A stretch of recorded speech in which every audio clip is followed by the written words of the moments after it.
Okay. Oh, it's just me first, huh? Okay, guys.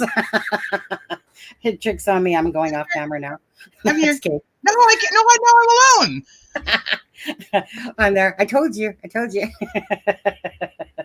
I was just gonna be like, Adam, go ahead. You did it. You did the intro. Yeah, go ahead. Actually, Adam, today. How is everyone tonight? I want to welcome Criminality. Teresa, thank you for joining us. Thank you for having me. Alexza, thank you for joining us. Thank you for having me. Hello, how are you? Oh, Alexza, you're very low. Can you guys hear me? That's Yes. better. That's better? Yeah, that's better. What about now? Nope, can't hear you at all now. Just kidding. I'm just totally Let kidding. me put this- We know how that goes. Next thing you know, she's gonna leave. Anyways, yeah, thank you guys for joining us in the live tonight, and it's a pleasure to have you, Criminality. Teresa, do you mind? You're fine. Call me either one.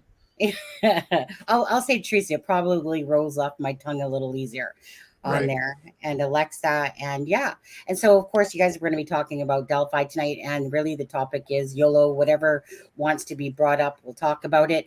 But I have to ask you, Teresa, one thing. Adam sent me this funny video of Brad Rosie. Yeah, I saw it. I saw your video. I saw your short that you put out. Can I clarify something really quickly? No. I was not being shady when I sent Sunny that. Granted, it's funny, but funny. I'm not going to discredit anyone that's doing good for charity. And clearly, Brad Rosie is a very integral part of the Cass County United Way. So I'm in no way making fun of Brad Rosie's involvement with charity. He was on the board of the United Way. I've spoken to a few people, and he was on the board for a while, and he's been a very integral part of Cass County's United Way. And I just want to say, I was not making fun of him, but I didn't funny take it is like funny. you guys were making fun. So- I thought it was funny. I was just going to I say, like Brad I think Rosie. Adam So went I too didn't take it deep that on way it at all.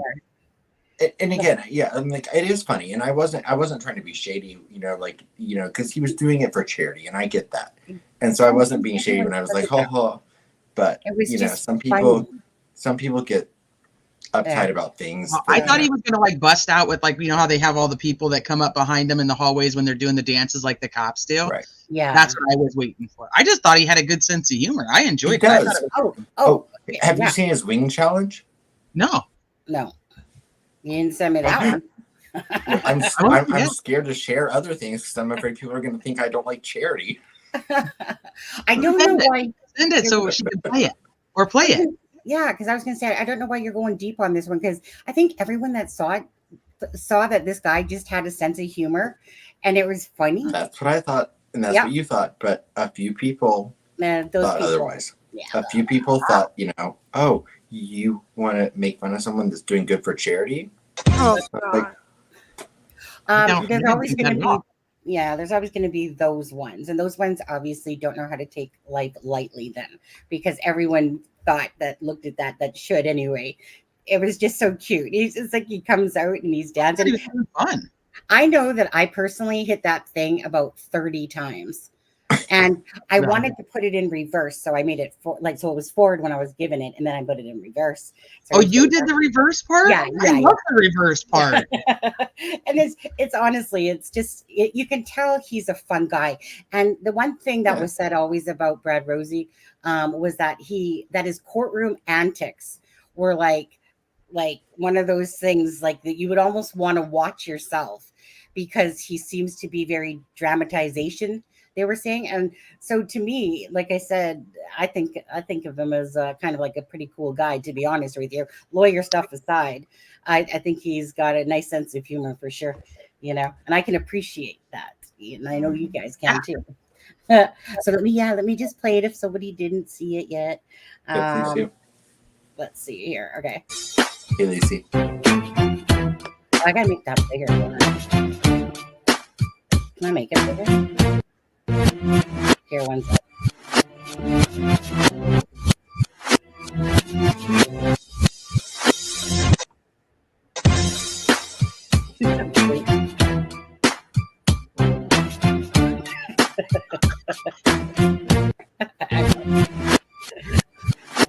One more time.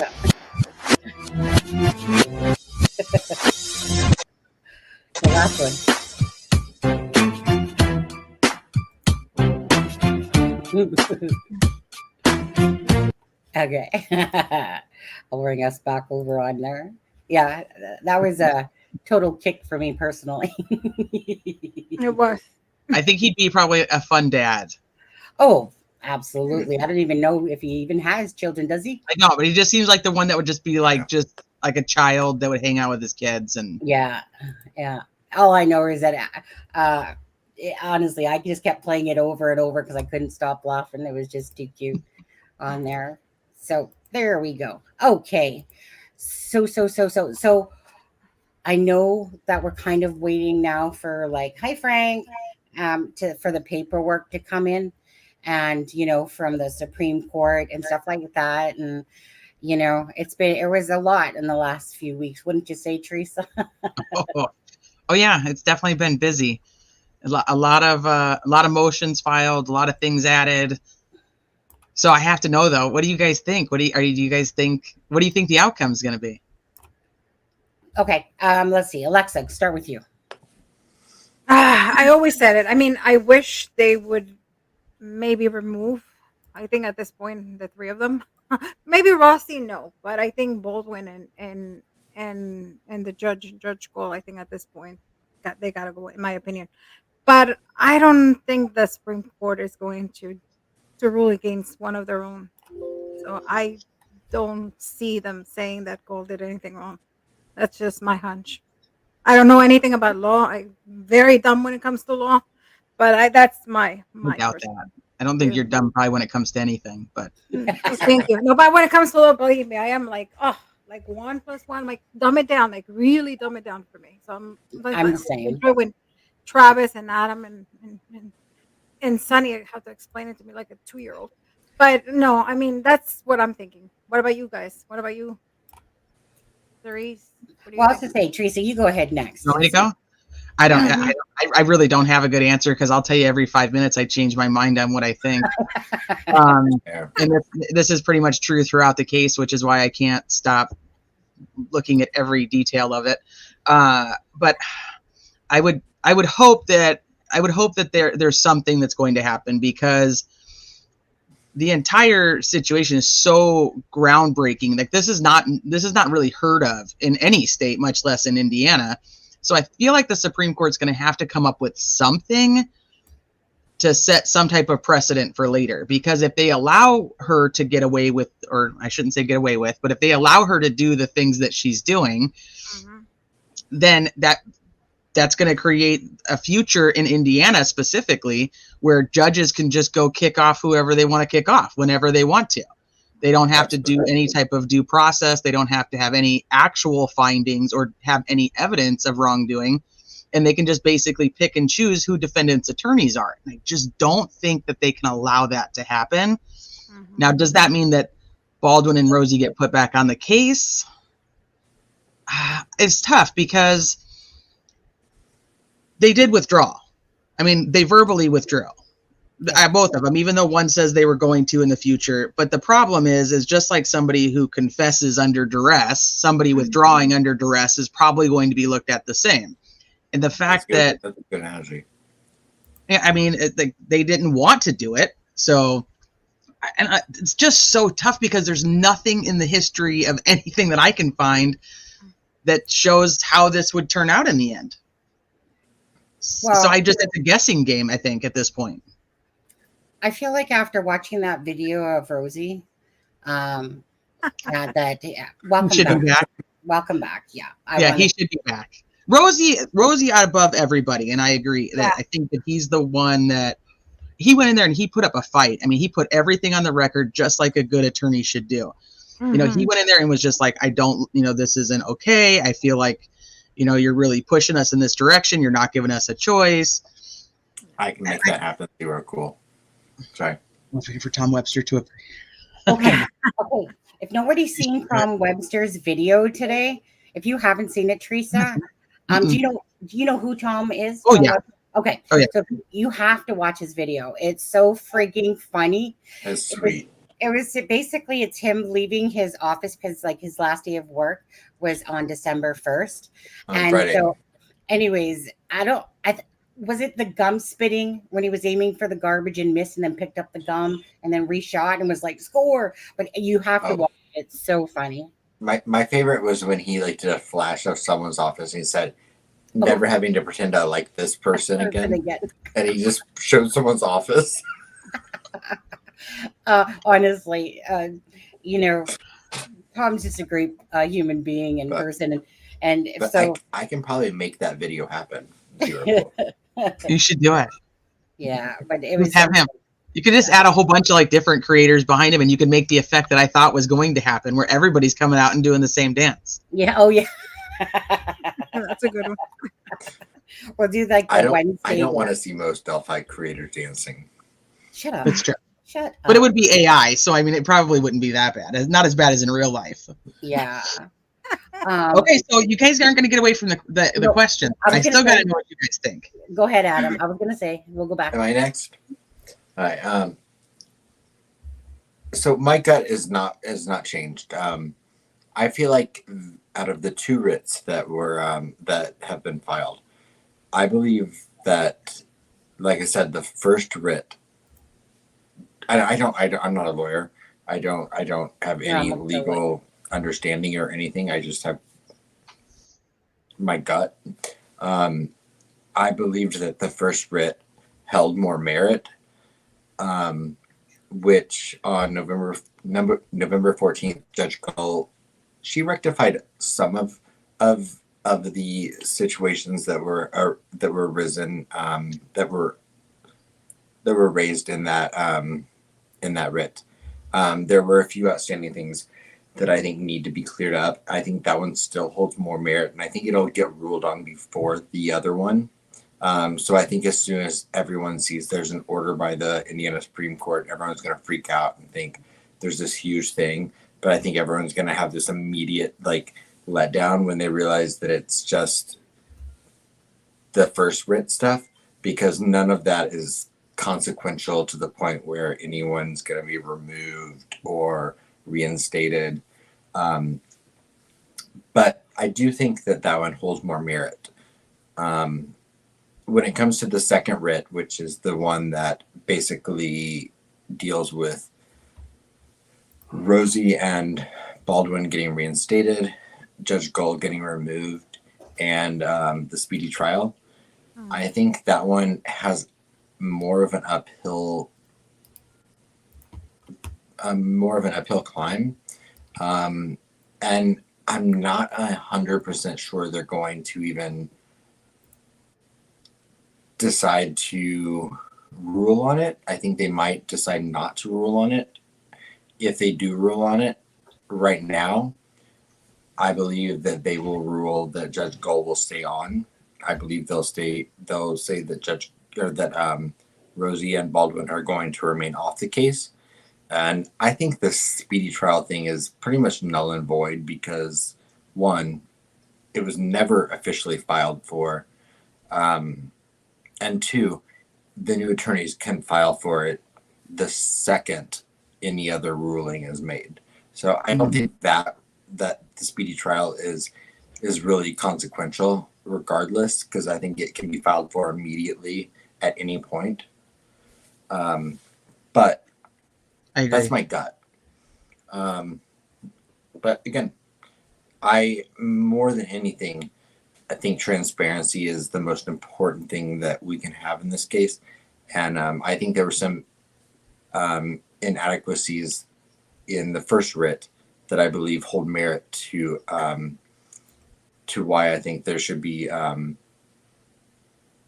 some remedies made in that regard. But as far as like the stuff with the second writ, I personally did not see anything that I thought warranted a removal of the judge or reinstation of the prior defense team. But I will support whatever the Indiana Supreme Court deems appropriate. I've said that all along. That's what I typically say. Like, whatever happens here, we have to just accept it and move on. One way or the other, whether we agree with them or not agree with them. I'm not a lawyer either. So I'm like, it is what it is. Like, unless Baldwin and Rosie are going to try to take it to the United States to print, the 90, oh my gosh, I can't talk. Right. the United States Supreme Court. What else is there to do? You just have to accept it, and now we move forward with the case for whatever it is. Right. And I appreciated Bob when he was on your show, Teresa. I asked the question, what was the next step if they were to say that Judge Gull stays on, if Rosie and Baldwin stay off the case.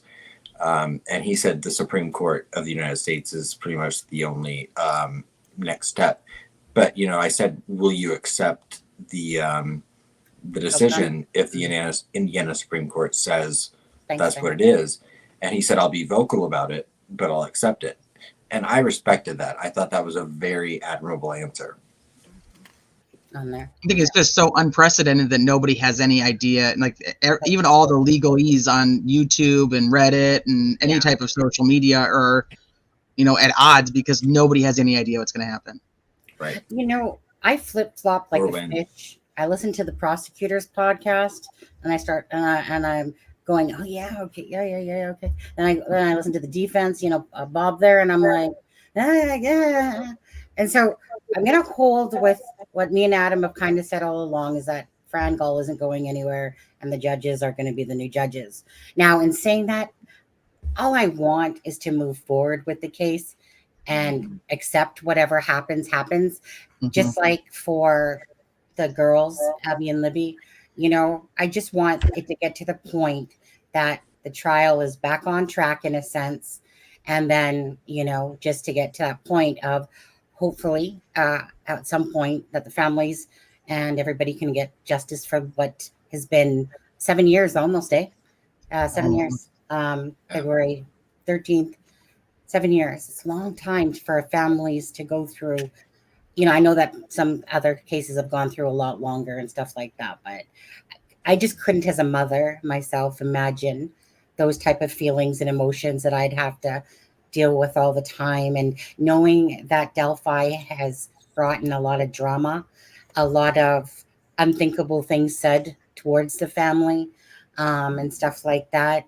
All I can say is that they're very strong people, because this case is really, for me, it's just like a complete, I don't know, it's everything to me, from a circus to negligence to incompetence to, Yeah, and really quickly, I want to say, and I don't want to harp on this, but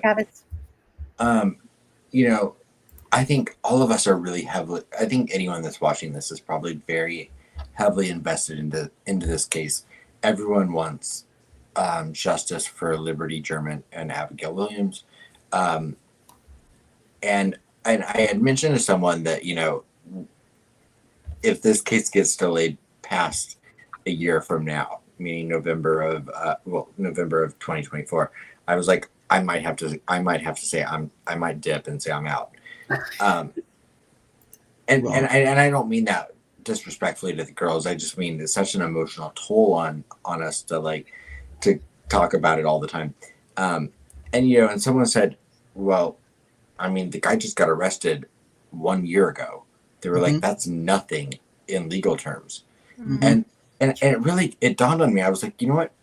They're right. I mean, anyone that doesn't think that a 1 year delay in this case is abnormal. I mean, look at any other case. Mm-hmm. I mean, a 1 year turnaround to a trial is honestly pretty, or a 2 year turnaround. It would be at that point, because it'd be 2024. I mean, that's still pretty impressive for any prosecutor to take a case to trial. That's especially high profile. And so I started looking into it, and I was like, I looked into first the case that my niece's roommate, Samantha Josephson case. That was 3 years. I looked at Fig Solves told me his cousin's case was 5 years.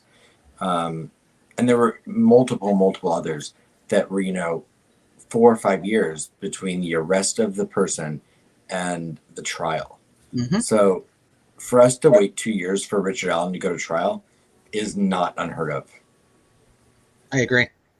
It typically is about 2 to 3 years before you have a case of like this magnitude. I think it just feels because it is coming up on 7 years since the actual, murders. And That's he- where we're at.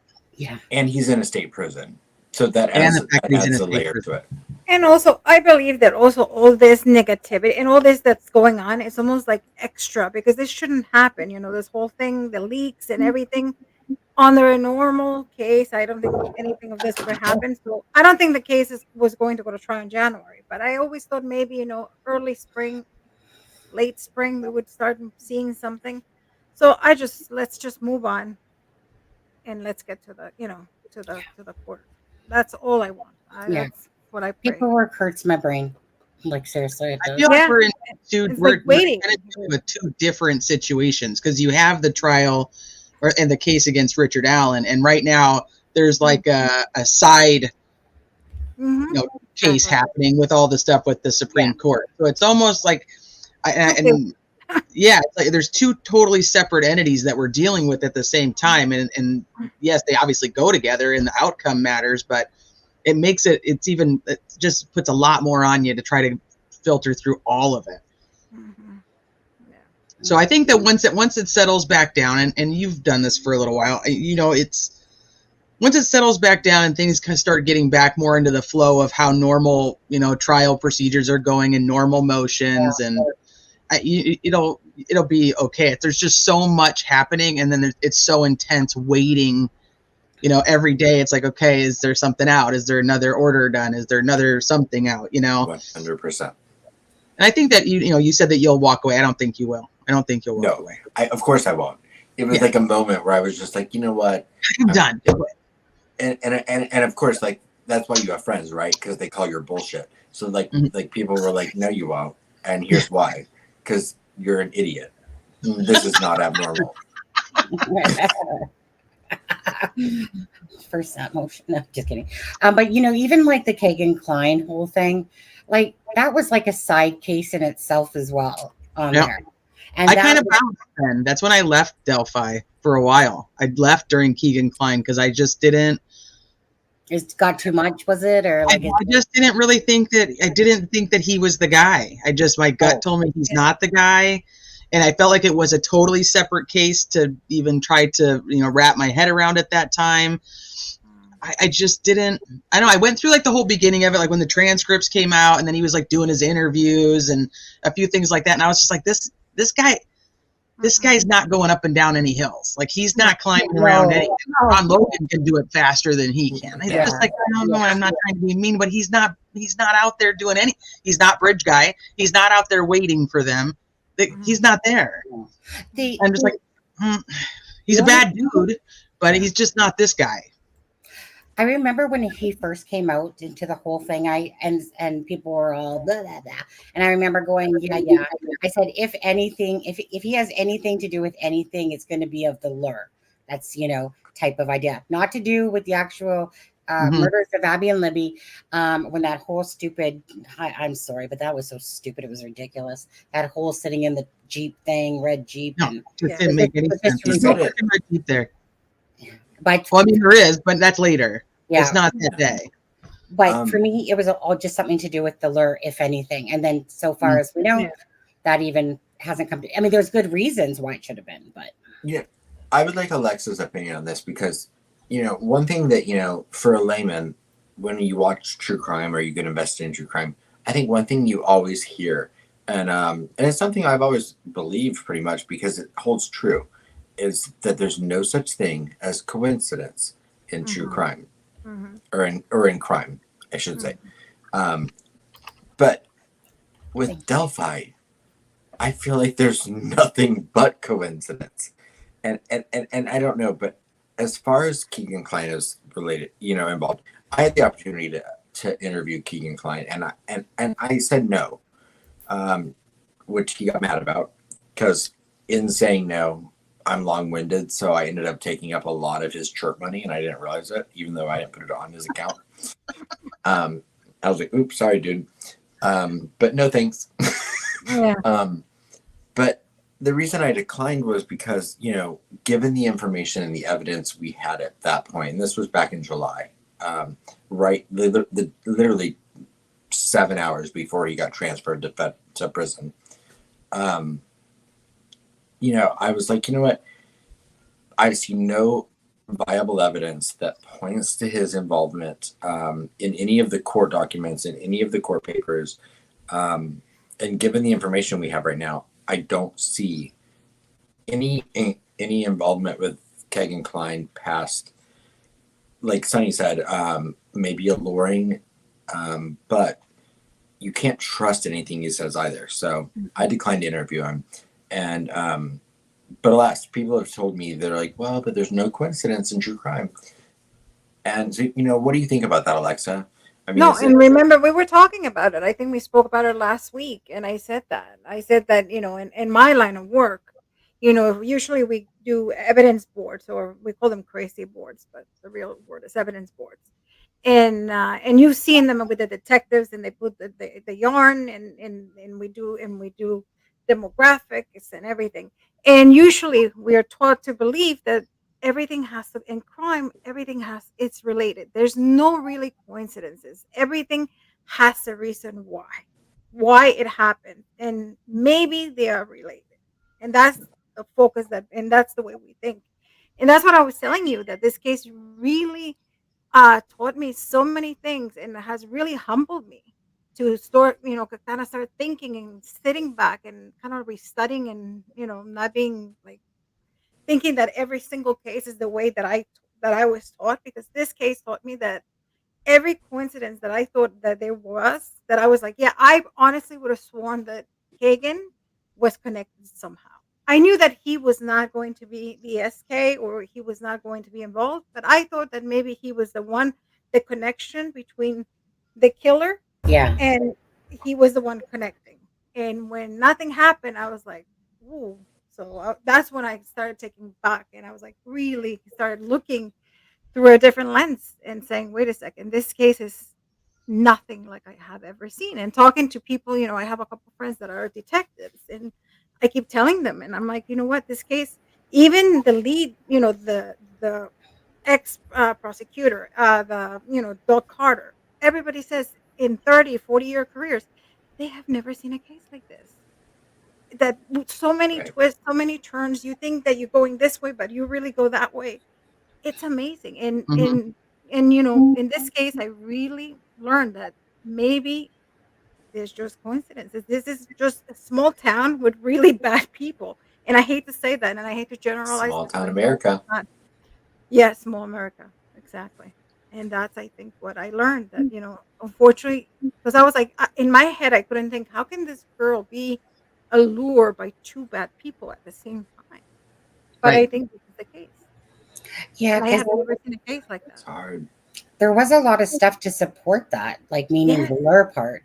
I mean, changing of his Facebook, that he Hmm. was in Vegas, you And know. Well, all Captain, the all the googling that he did, like DNA. How long does DNA last? well, if that's true, you If remember that's true, of course. that, You know, because remember those were yeah. questions asked during a police interrogation of Hmm. Kagan Klein, and I've thought about that a lot. The questions that they asked him, Hmm.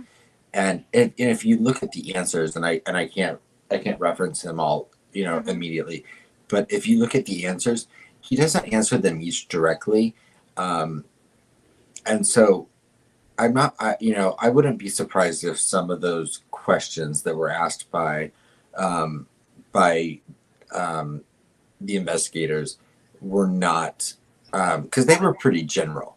But so other than the like John Bonet one or Sandy Hook, Hmm. um, but the whole the one that everyone thinks about is how long does DNA last in a body?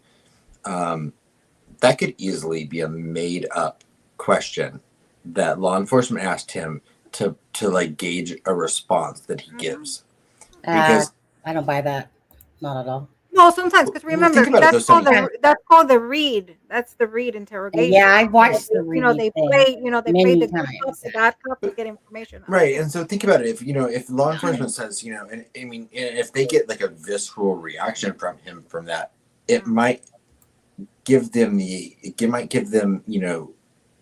a reason to push further. But if Yeah, he's kind of like, well, I don't know, then it's going to tell them also something. Yeah, I can't buy Am I that. wrong, Alexa? No, you're right. And that's exactly what they do. And that's why they do something like that, that they use the read type interrogation. The police Yeah, usually but do that don't you because think they want to see your reaction. Don't forget, a lot of them are trained in body language and they're Yes. sitting across you because they want to read you and yeah, they but want to see your responses and how you act. so I watch these things all the time, these investigatives. That's one of the things I do when I'm not online doing this stuff. Yeah, is watch the read technique and all these, because one of my favorite things to do is watch those investigative things. But for this one, for me, Adam, we're going to agree to disagree only because if it's about, say, like, I can understand some of those questions, absolutely, but to sit there when somebody has knowingly, say, typed in about the DNA, I think he probably would have answered, "What the fuck you talking about?" type of thing. Not like, meaning that that's, to me, not something you're going to try to trick someone in. Probably because he actually did do it. So I can't see that one to be looking for a response, because any response, if you know you didn't do it, would be like, what the fuck you talking about type of idea. Sonny, I have Googled how long does DNA last in a body. Oh God. You might have, Google Don't look that. at my Google history. Don't do that ever. Oh, I know. I mean, yeah, but I'm just saying. I what does I that have to agree. do with it? But Like, who cares if you Googled it? The point is that he Googled it. And so to me, I can't Did he? see why they would fake that question, considering that's one of those ones that he can easily go, "What the fuck? Like, I didn't do that." Like, so meaning for me, I but just when you can't follow it see- up with Sandy Hook bodies, you might focus first on the Sandy Hook bodies. But what does that have to do with the read technique there? Like, meaning you're trying to say, correct me if I'm wrong, Adam, but you were trying to say that they could have just been simply asking him that question, even if he didn't do it, just for a response. I say, Absolutely. right, and I'm gonna, for me, But I'm wondering how. Remember, we're reading this. Remember, we're reading a transcript, so we don't know how quickly they said those things. We don't know, and we don't know how the whole, like, the body language, the context of it went. I mean, what if they literally was like, he was like, you Googled how long does DNA last in a body? Sandy Hook bodies, John Bonet. I mean, if they fired those questions at him, he wouldn't have immediately responded to the DNA question, or he might have responded in a general sense. And I don't want to focus on, like, the Keegan Klein of it all. I'm just saying, in my mind, that's where I feel like those questions could have been but I'm specifically talking asked about for a reason, even if they weren't factual. Well, how about the fact that he wasn't the only one using any of these phones, and maybe it is Googled, and they're trying to figure out who did it. And that's fair. I don't know, because I have no idea. I mean, yeah, I'm just saying, like, there's so many possibilities with it. Or is it one of those, you Google something and then like 5 other things pop up and it takes you to the next one? So is he Googling something about Sandy Hook, and that's another common search that goes along with it? I don't know. I've never Googled much about Sandy Hook besides the. You haven't looked for the victims' bodies? No. There's certainly, like, watching the read technique, granted, like I said, watching it, and they do say certain things. I'm pinpointing this one because you brought this up a few times about that interview now, about different things, like, well, you can't believe it because it could be the read technique. Granted, when you watch an interview, you watch them all the time, basically almost manipulate in their conversation. Yeah, no, they do. But they want a reaction. That's what they want. Correct. I just can't. Empathy. What they do is usually is empathy. When they want to connect and create empathy. That way, it's like, oh, like with Chris Watts, they did it perfectly. First, they were hitting on him, and they're like, the lady, I forget her name. Somebody probably knows her name. She was from the FBI. And they started, but I know you're a good guy, but I know you really have something in you. Oh, And we know that you're a really good guy. It was her, right? The one who probably hurt the children. Yeah. And it started wrapping him in such a way that he just started spilling. And when his father came, and that's when. Are you talking about Watts? Yeah. It's when they do that thing. You can either. And you're saying I've just been trying to kind of work my way through some of that Keegan Klein interrogation. It's not, so I mean, I'm just curious when I'm, like with the whole sleepover thing, ski mask thing. So I mean, these are things I'm questioning, But Absolutely right, because you know, Adam, and everyone watching, we always have the right to agree to disagree, have our own opinions on this show.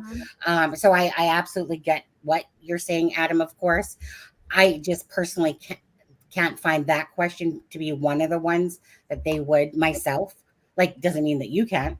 I just think it's one of those things that if he was looking at Sandy Hook and he was looking at whatever, I can't see that being one of those reactionary questions myself. Doesn't mean I'm right. Just means I can't see that for that question. But you know, I've been watching lately that Case by Case with the Garrett Kurtz ones, and I watch a bunch of them besides those. But it's funny listening to them. Like Lex said, like, well, I know you're a good person inside, and I know you just want to tell us what happened. It does remind me a lot of Watts, though. That's exactly what they do there. I never got into good. And they're allowed to lie. That's how I ended up here. They can lie. Yeah. And they can, you know, they can say, oh, you know, we found your DNA in your house. Yeah. And obviously there's probably not even a DNA, you know, there's not even DNA. I didn't even, you know, unalive that person in my house. But in that point, people are like not thinking. You're going, wait a minute, you found what? Yeah. You found DNA? Right. So somebody in the chat had a good question, though, about Keegan's interview. Is, do we know, and I have not read that transcript since it came out. I literally read it one time. I've never gone back and read it again, so I don't know the answer to this. It's not like rhetorical. Do we know how long the interview was, and at what point in the interview those questions were being asked? We don't. I think it was it 138 pages? I'd have to go back and Yeah. It was long. It might have almost been closer to 200 now that I think about it. But transcript wise, I think it was almost 200 pages. And this was done in 2020? 19? Well, no, maybe you're right. Shoot, it's funny how much you forget. Because it was Deputy Clinton and David Vito, I believe. Yeah. Might be 2020, I guess. It would be interesting to look back and see when they were asking those questions, how quickly they were into the interview, and what all these surrounding context. And there are timestamps. So you don't even know, like, if there's been 5 minutes elapsed between some of the stuff. Yeah, but you know, at the end of the day, I mean, really, I mean, as far as we know anything now, he's not part of Delphi. Well, we know that he has something to do with Delphi because he shows on the thumb drive map. Sorry? The leaked thumb drive map from the defense sent to Brandon Woodhouse. Oh, I was talking about Keegan Klein. Sorry. I am. She is too. Yeah. He shows up on that list of all the people that have to do with interviews that are going to matter for the Delphi case. Yeah. So we know he has something to do with it. We just have no idea the importance or relevance. But remember, the index list that we've seen, we don't know that it has not been edited. True. Because anyone that knows Google Drive, when you send someone a Google Drive link, someone has the ability to edit it, and hyperlinks do not show up in a different color on the link. People can. So I'm just saying. And I was told by someone directly from Brandon Woodhouse that when they were shown a screenshot of one of the index screenshots, that it looked altered. I know no other information about that other than the fact that Brandon Woodhouse himself said that doesn't look the same. It looks altered. That's interesting. But it didn't make you think, like, why I've did said it? That several times. It's like, but again, I've never talked to Brandon Woodhouse. I have no idea. So, but if Brandon Woodhouse himself, who's the person it was sent to, says it looks altered, what's that about? Right. But I mean, at the same time, you know, the lead detectives and a lot of people from the Delphi case, were at Keegan's, sentencing, and that's something that usually doesn't happen. Like, why would they show up? They have nothing to do there. Like, why would they show up? That's something that in my mind, I was like, why would they show up? They have nothing. They have no business there. Yeah, there was really no need for them to be there. So, But and they know that the world is watching, that every move, that everybody's going to be like, why are they there? So that's the only thing that in my mind I was like, why would they be there? So, it's a great question. you know, and supposedly he has nothing to do. Why would the lead detective of the Delphi case show up to his sentencing? Well, I think he has never- something to do with it. I just don't know what. I don't know what information he I mean, I don't know. can add or contribute to the case. But I do think he's tied in somehow, some way. Even if it's whatever he saw or knew even happened later.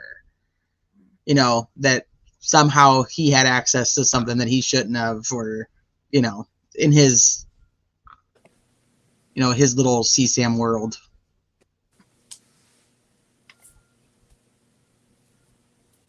We will see. I mean, we'll see one day. Right. I'm just looking for something for a sec. So just ignore me for a second. Oh, you're fine. So I- go ahead. Teresa, so I have some, I've not been aware of you for like super long. How long have, like, this is totally like left field, but how long have you like had your channel? Like what case got you into true crime? I've always been into true crime my whole life. It's just been something that I've been into. My dad was a retired cop who passed away this year, and my uncle was a retired cop, and my cousins are cops, mostly all in Illinois. And when I graduated high school, I actually went to school. I wanted to be a homicide detective. That was like my goal. But I had to work at the same time, and I ended up getting promoted at work, and I was making very good money, and I was 19. And I was like, what am I doing? I don't really need, if I can make all this money without a college education, why am I wasting my time? So I left and ended up in retail management for over 20 years. Oh, hell yeah. High five, girl. Hospitality and retail all my life. Hey, yeah, retail. No one invited you. No. So when I had my youngest, who's actually just about to be 7, it's kind of crazy. Oh. I was like, there's one thing in my life for the popsicle. Yes. Yeah. Always comes in, wants a bologna sandwich, needs popsicles, ate too many Swedish fish. He's always got some issue with food. The kid will not stop eating. It's constant. He acts like he's starving, but I'm literally feeding. I guess he's just like a garbage disposal. I don't know what to do. When Teresa did an interview with Julie Melvin and Skip Jansen, a little child's voice goes, "Can I have a popsicle?" And like I was like, "Oh my gosh!" Whoever just asked that, I was like, "I love that kid." Yeah, so I do too. So he's my little. I have 3, and he's my youngest. My oldest is 15. So when I was pregnant with him, I was on my leave of absence from work, and I was like, you know what? I'm done. There's one thing in my life I never finished, and I want to go finish it. So I ended up going back to college and got my degree in criminal justice with a minor in forensics and a somewhat of a minor in psychology. It's not, there's no degree there. It was like it's a degree for transfer. I don't know if you're familiar with how all the stuff works with like community college to whatever.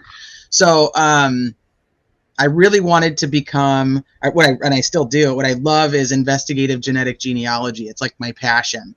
So I love genealogy. I've built family trees my whole life. My family's always built family trees. So it's kind of just like where I really focus a lot of things on now.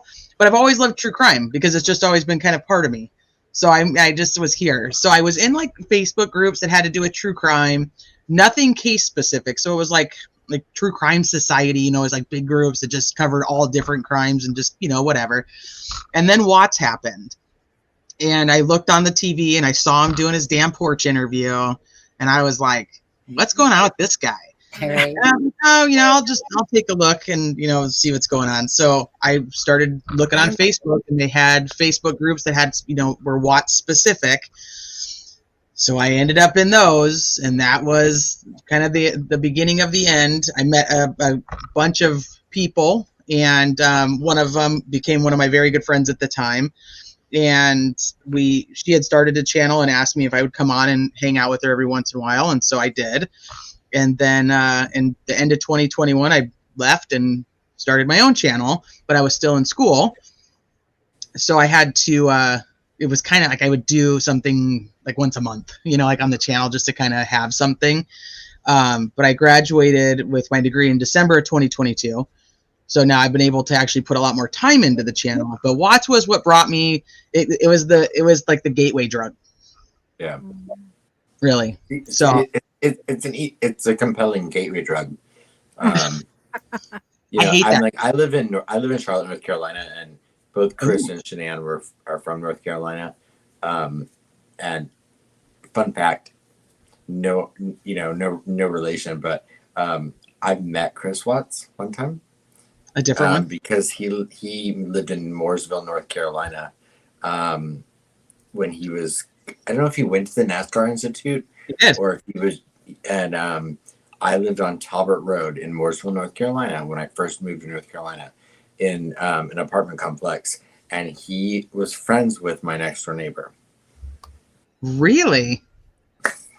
It's where Mr. Beast is from too, just so you know. He's from, is he from Mooresville? No. Was your next neighbor a girl? He lives in Greensville, North Carolina, I thought. No, but I mean, he lives in North Carolina. Right. And, but yeah, no. But I mean, I've been person to person with Chris Watts. Was your neighbor a girl, female? It was a male. He also went to the NASCAR Institute. Because he had a somewhat of a girlfriend when he was up there, so that's why I was wondering if he was coming to visit her. So very interesting. Yeah, so I dissected that case. I created timelines and just anything I possibly could, and I just finally got myself to a point where, and this is kind of just something like it's about, I don't know what it is about me that is like this. It's like I have to have something I'm comfortable with believing. Like I don't know how to make sense. I don't know how to like explain that in words. Right. So there was so much left open for interpretation when it came to Watts because he took a plea deal and nobody knew anything. We got like 200 pages of discovery. And then we started getting videos and whatnot. So it was like just trying to dig for answers because you see on TV, you see this guy with a beautiful wife who's pregnant, 2 very cute little girls, and you just go like, how do you lose that? If you have a beautiful life, what are you doing? And then I just dug in, and then you get to know all the Kessinger stuff and the mistress, and then you learn about the family dynamics on both sides, and then you're just like, I'm not actually surprised it ended up the way that it did with everybody that's involved in this craziness. So I got myself to a place where I was comfortable thinking what I thought. Even though I don't know if it's true or not, I can reason with myself that that's what it is. And you thrive on your theory. I thrive on my theory. Yes, I do. No pun intended. So I think that's kind of where I'm stuck now with Delphi because I followed all the little rabbit holes here and there, and like I said, I left when it was with Keegan. And then when I came back when Richard Allen was arrested, and I was like, okay, they've got their guy. I'm good. Like everything's going to start to flow. Judicial process is going to happen. And then there was just like some odds and ends things. I was like, okay, like I would kind of follow like when they went to like their hearings. And then it was like probably like maybe a month, maybe it was August. It's July or August, and they put out the statement that they wanted to have cameras in the courtroom for the trial. And I was also, Idaho 4 is another case that I was very much into. And so I was like, wait a minute. How do we have one attorney over here fighting for no cameras and we have one defense attorney over here fighting for cameras? Something's going on with this case. Let me take a peek and see why they're fighting so hard. So I popped back over to Delphi and then that memorandum came out, and now I'm like, wait a minute, I don't have a theory that I'm comfortable living with. There's something wrong. There's something missing. I can't wrap my mind around it. I don't know what it is. So I don't take like a side necessarily because there's just something that's not telling me what it is. I don't know. That's where I'm at. And now I'm here. So you guys can tell me all the things that I need to get me onto one side. Alexza, do you want to tell? 1 second. Alexza, do you want to tell Sharon? I don't think you need to be on any side. Okay. Can I answer this, Alexza? Are you bored or just tired? Well, I would never be rude and I was talking a lot, so it's my fault. No, I had a hectic day. I've been up since 5 a.m. I was going to say my children are sick. I had a rough night. I have twins, 10-year-old. They had a Sharon, you should know horrible better night. than I that. had to take them to the doctor. I had to do Ooh. schoolwork. I had to do meetings for my own stuff. I have a trip She's got a coming busy in day. like 3 days, and then I had a meeting from 8 o'clock to 9:45. So, literally, this is my dinner. This is the first time I have eaten something since 5 a.m. So, So, are you saying that you're oh not no, no, bored then? no, I am not bored. I'm just exhausted. I apologize. But I am paying attention. I'm keeping. I'm I not bored. know. I I just have kind my of had to camera laugh on. Well, when I saw hey, that well, So, hey, I know that Teresa has questions for for Alexa. Alexa. Yeah, Should we absolutely. should we like let's like let Teresa and Alexa just take over? I gotta yeah, Well, go. Bye. my question is going to be very broad because I just want to know all yeah, the for things. everyone. No, Yeah. I gotta go. Right. So Bye. it's like just where do you fall at, and why do you think that he could have done this and is in that position? Like, And what got you there? what got me there? Well, what got me there is when before I knew who he was. Like this is before I knew. I was like, you know what? Let me do a profiling. What I would think the person would look like. And I think it's somewhere. It should be online. I think it was on the Christmas one that we did last year that I actually said it.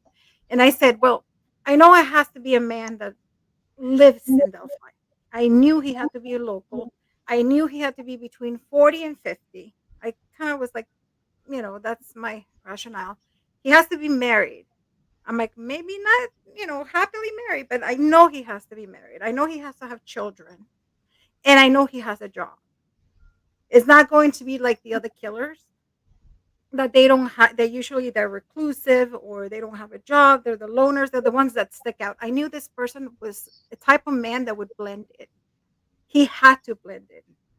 So that was my thinking. So when Richard Allen came and got arrested, I was like, he he fits the bill. So I was like, okay, let's study him. And the only thing I always said that I think I was wrong is I always said hunter. I think somebody that collects knives and somebody that might be probably a hunter, but I think he's not a hunter. I think he's outdoorsy, but I don't think he's a hunter. I think that's completely wrong on me. So that was it. Then I mean he admits being there. We have Hmm. even proven that he was there. And I think he fits that criteria. And everybody's like, no, I don't see him doing, the timeline is very crunch. I always believe this, and now that I know that you have a background in criminology, you know that we study criminals because they usually repetitive patterns, and a lot of the serial killers there's repetitiveness, and that's why we study them, because we want to learn to predict, and that's how we're able to predict and to do profiling.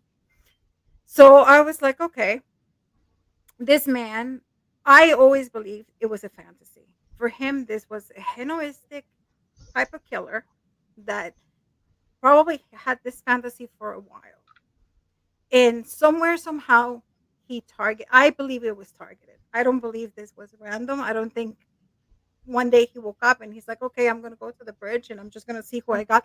I think he knew that she was going to be there. And I know that now Which people are which saying, she? Which she? Both or one in I think particular? one. I think Libby was the target. And I think Abby was just a tactical. She was just a tactical kill. So that's what I believe. And I thought that he something triggered him in his life. I think there was a major change in his life. There was a trigger that he was like, it went from a fantasy to let me do it. The opportunity shows up. He knows that girl is gonna be she's gonna be there. He packs all his stuff, he's killed, and he goes and he does that. And I mean, even the fact, even if you, because now we're going to get into victimology. If you think, okay, you're there to kill two people, why victimology is so different? Why were one was left in the nude, and why was the other victim left dressed? It's almost like, and we know that he redressed her. And why it's almost like he was showing compassion to one, but he didn't show compassion on another one. He posed the other one in a humiliating way. Why? Why did he leave her in such a humiliating way? Why not dress her too or cover her? So for me, victimology kind of fits, and now it fits. So now, one more point to me that I'm thinking, okay, so it was targeted, and it proves because one victim is found nude, and the other one was redressed. Even the way of killing, killing when killing is very personal, and there are ways they're personal, and there's just kill for kill. Hmm. And when you are a animalistic type of killer, you want that personal, that it's something that is meaningful to you, and usually is done with a knife because you want to get as close to your victim to see. And I remember once I asked the one serial killer that question, and I said, and I will never forget his answer. And his answer was, "There's something about the power." He goes, "You will never get to experience this, but the power, the high that you get from having your somebody's life in your hands, and you're basically seeing that life being sucked out of them, is the biggest high." And he goes, "That's what I did it for. That's why I kept doing it, because I could never get that high. It was just in that moment, in those 3 minutes, that It's scary. he was like literally squeezing, because he used to strangle his victims. That he strangled his victims, that he got such a high." So I'm thinking, so now I know that victimology, and it has to be personal. He killed her with a knife. So another point. So I think that's, so everything has been adding up for me in what I have seen. Um, that I truly believe Richard Allen is. I personally don't think he had any accomplices. And I tell you why. Because we know that killers usually don't, they're not the most loyal people. And the more people that know a secret, the the harder it is to contain that secret. Hmm. And usually those type of killers don't work like that. They don't share the spotlight. So, and this is not something that if it's like gang related, and if it would have been something maybe that they were killed maybe with a rifle or with a gun, I would be like, maybe it was a shootout, maybe two people, one drove and the other, passed by, and that I can say, okay, I get it. But in a crime like this, two people will not work together. There's no way that they would. I don't necessarily believe that it was more than one, and I don't. That was one of the things like that the defense had put out there was all the, one person with this dexterity did this alone, acting alone. And for me, I never really even had an issue with one person being able to do it. He had enough time to do all of it. It Mhm. wasn't, I don't, unless you can prove that they were actually taken away and brought back, which I do not believe they were. Tomorrow I might change my mind on that, but today I don't. No, I I don't. don't think I don't believe they were. I think that everything happened right there. I think everything happened very quickly. I think it was intentional, and I absolutely think one person could do it. I am not sold that Richard Allen is the one that did it, so. but could he be? Absolutely. Mhm.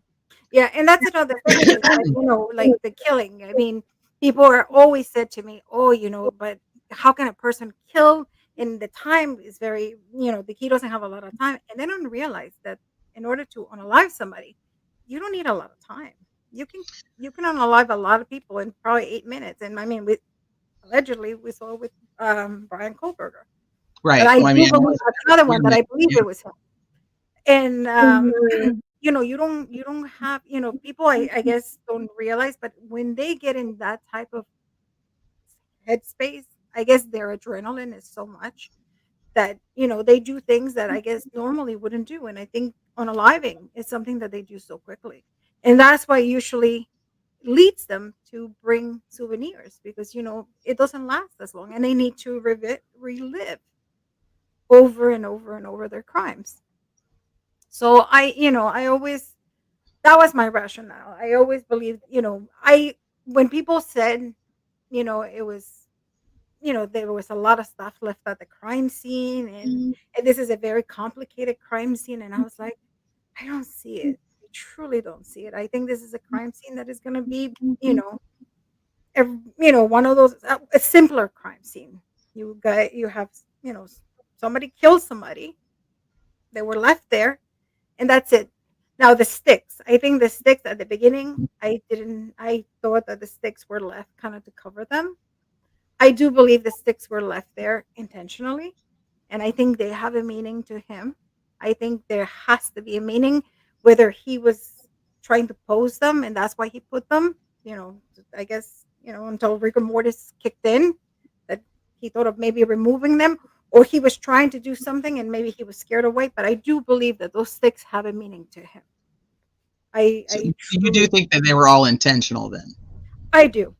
Does that change your profile of who the person would be at all? No, no, because that was the profile from the beginning that I always thought it. I knew that local, and it had to be somebody that was hiding. So, and all the names that I had seen at the time, I was like, none of them. I always knew that it was going to be somebody that came out of left field, that nobody knew who he was. So when you thought about your profile, what did you come up with for like previous criminal history then? Did you think he was going to be somebody in his 40s to 50s who'd actually never committed a crime? I actually, am I screaming? I don't know. I think maybe I am. I'm sorry. No, I think it's me. I'm sorry. No, it's Alexa's coming in a little bit Yeah, of I'm echo coming there. a little high. I'm sorry. I apologize. No, for that I always thought that this was his first time. I always believed this was his first time, and I was kind of having second minds because I was like, usually we know that, you know, for this type of crime, the way it was, everybody would thought that it would be a serial killer, but I knew that no, I don't think it was a serial killer. So what do you think statistically the chances of having this 40 to 50-year-old man who goes out there and just commits this type of heinous crime as his first crime ever? Very low, but it's been, for every rule there's an exception, and I think he Right. is part of the exception. And I think I'm pretty sure we're going to see. I always believe that maybe he had some essays on violence in his past. That maybe Towards him or that he had committed? that he had committed. Maybe girlfriends, or, you know, stalking, or even with his wife. I always believe that probably that type. That somewhere, somehow, and especially knowing that he had been married for so long, I was like, there has to be red flags, and there has Yeah, to they be got a married lot when of, they were 19. yeah. So I was like, there has to be red flags in his marriage. There has to be violence somewhere in that marriage. I don't think that marriage is as it appeared. I think they had violence with, psychological and physical, and that has always been my profile of him. But I knew that he wasn't an experienced, an experienced SK, that type. No. Hmm. And I know, and that's the rationale that I know a lot of people are like, usually that, the average by the time they're SKs is 27 years old, and everybody's like, Right. and they start usually when they're teenagers Hmm. with the urge, and they start with the animals, and The progression. then they start progressing. But there are few. Alexa, you froze. I was going to say, is that me frozen or is that her? Let's start there. No, that's Alexa for a second. Alexa, you're freezing. 1 second. Alexa. Yeah. Alexa, go back out and come back in. Yeah. Sorry. She's so serious, though. It's moving in slow There mo. she goes. There she goes. She thinks she's I'm okay now. sorry. I froze. Yeah, I was like, oh no, it's gonna happen. At least it didn't kick me. So that's the only thing that I was at the beginning. I was like, oh, and I got a lot of criticism. They're like, yeah, but usually you don't do that type of, you don't kill two people at once, your first time. But they are. That's not necessarily true. BTK. Yeah, I know. But most people, I mean, that because you've been in true crime and you have studied. Right. But yeah, Alexa, I was just watching a new true crime docuseries that was on about Gary Hilton called Blood Mountain on Hulu. Oh. And he was 61. And one of the things that they talked about with him, because he killed, I believe it was 4 people they've confirmed. Mm-hmm. But they talked about how odd it would be that a 61-year-old would start killing people. And so they looked back into crimes that he may have committed earlier. And we don't know of any confirmed ones yet. But that was something I immediately thought of with Richard Allen, or whoever may have committed this crime, if they were to be, say, 44 when they committed the crime. I'll be right back. I think we just had an earthquake. Be right back. Oh my Oh, God. really? It's not a big one. We're okay, but I just want to make sure everybody's good. I'll be right back. Oh wow. So that was something that when Teresa was saying that that was something that she thought, who would start committing a crime at Rich Allen's age. I had that thought too. I mean, it's not unheard of. It, but how uncommon would it be? Yeah, I mean, I think that's the biggest criticism, that people are like, somebody in their 40s usually doesn't wake up and kill. And that's probably, most people will tell you. And even, people that I've spoken to that, might be in the same line that I am, they were like, no, but I don't think so. But it does happen. And it's more common than people think, that, there's a lot of them that start, with, Canadian, that we did, that Sunny and Charmaine did, Russell Williams. That's Yeah. another one. And he's even weirder. I mean, he's something Right. that breaks really, because I mean, he was successful. He was really successful. So, because Yeah. usually, they're loners, they don't have Right. anything going on in their lives, and that's why. But him is one that breaks, all the rules that Right. everything that you study takes out the door. Well, and like you said, there could, and I'm not saying Rich Allen specifically, but I'm saying, hypothetically, if the perpetrator of Delphi was, 40 to 50, it doesn't mean they never committed a crime before, but it could have been, like you said, Alexa, SA. It could have been something minor, more minor. I don't want to make that sound non-consequential. It's a horrible, horrible thing either way. But But he hasn't killed before. and it may not have been reported if it was a more minor crime than murder. Yeah. I mean, with him, I do believe that, that, that there has to be violence in his past and everything, Right. but I don't think he ever killed before this. I don't think so. Okay. Yeah. I truly don't And see again, it. and I'm not alleging that Richard Allen had, committed SA or anything prior to this. I'm just saying, if you're looking at the psychology of a murderer, it's important to look at that kind of stuff. So, Yeah. I've even looked into, as much as I could, the 2015 noise disturbance call that Richard Allen got, they got in January of 2015. Because I'm like, well, what was that about? Because I had someone message me and they were like, oh, it was DV. And I'm like, well, how do you know? Can you show that to me? And they couldn't.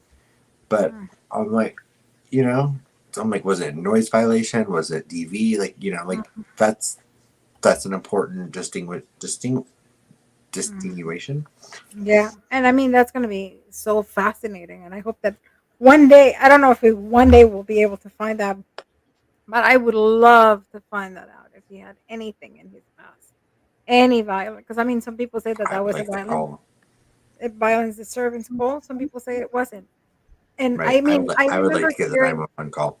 one doctor. There was a doctor that he appeared in one of the channels, in the big channels, and he was saying that he didn't think RA fit the bill, because he's never had, because he probably didn't have any, any issues in his past, or that he didn't have any crimes. And I'm like, that doesn't mean anything. Right. That's Well, I mean, really. I was told by an ex-employee that he worked with, that worked under him at Walmart in Illinois, that he creeped women out and that he was Yeah. very inappropriate. But there was no proof that they couldn't provide proof to it, which I didn't ask for it, because that's not their job Yeah, to of provide course. proof of that. They're just providing information that is possibly pertinent to someone that's become a public figure Mhm. in their lives. And then I know that Grizzly True Crime was told the same thing. I know multiple creators were told the same thing, I think by the same person, I would assume. I don't know, or presume, I don't know. And But that would fit what I was telling you, that there has to be like a stalker behavior. There has to be something there that creep, especially women. I believe that he has there were red flags on him, and usually there are, and especially with those SKs that you look back and you go, wow, that was the red flag. Maybe you don't see them when it's going on, but when you look back, you see them. Is everything okay in your in? Yeah, I was gonna say. Oh yeah, everything's good. It was just a little one. I just felt everything shake for a hot minute, and I was like, okay, let me just check on everybody, make sure all is well. It was only a 3 point. I don't know if you guys have earthquakes where you guys are. I don't know. It's only a 3.5, so it's not. It was not big. It was just enough to shake us up a little bit. Okay, thank Yeah. God. So we're all good. Everything's good. Nothing's broken. It wasn't that big. It was just enough that yeah, it's an earthquake, just another. But I'm glad that everything's okay. I mean, Southern California, it's kind of like this, just kind of what it is. So, but you got to be prepared because you don't know. I know. Sometimes it shakes once, and then the other one might be coming. So yeah. right. Teresa, I'd like for you, honestly, like you give Alexa your thoughts on the whole Odinism angle, like whether you believe in that thing or in anything. Yeah, absolutely. I absolutely believe that it's possible. Do I believe that that's what this is?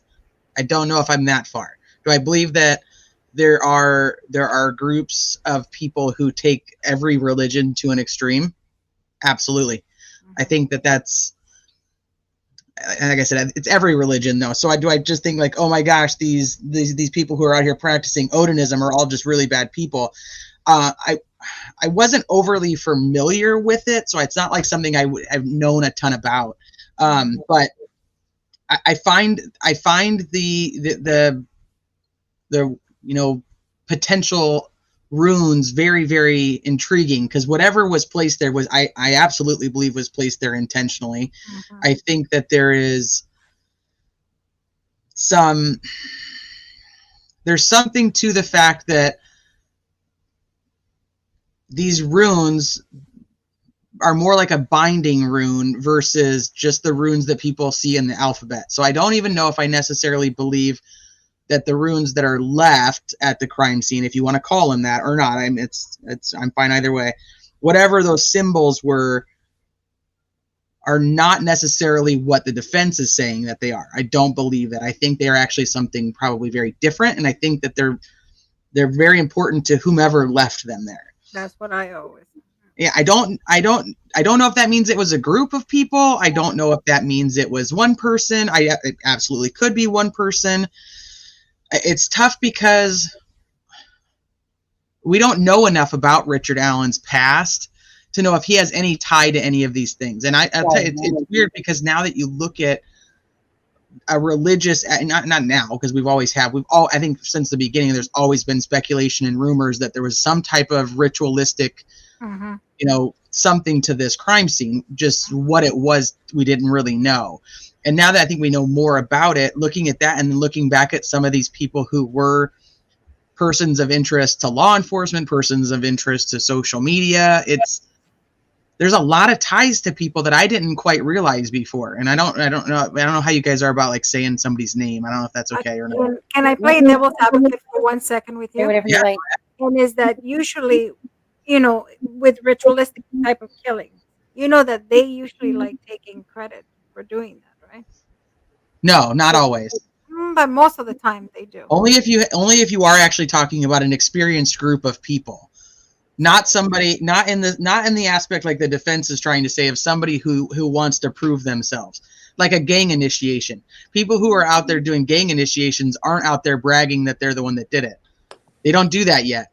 But they're not top. They're not top tier. They would say that because that's for them. I mean, the more they I believe that if it would have been a ritualistic type of kill, I think they would have taken credit. I think they would have, if the big dogs were there, I agree. I would agree with you, but not if it's these lower level people that they're pushing it to be. I don't think they would be taking credit because their credit is to the higher big dogs. That's who they need the credit from. But I'm not even sold that that's what this is. So I don't want to go that far because I'm not even there. Well, this is my biggest complaint with the that the whole Odinism thing is Odinism is a very specific angle. And I feel like, you know, if you're experienced defense attorneys, and I don't want to criticize Brad Rosie and Andrew Baldwin, but I do feel like this was a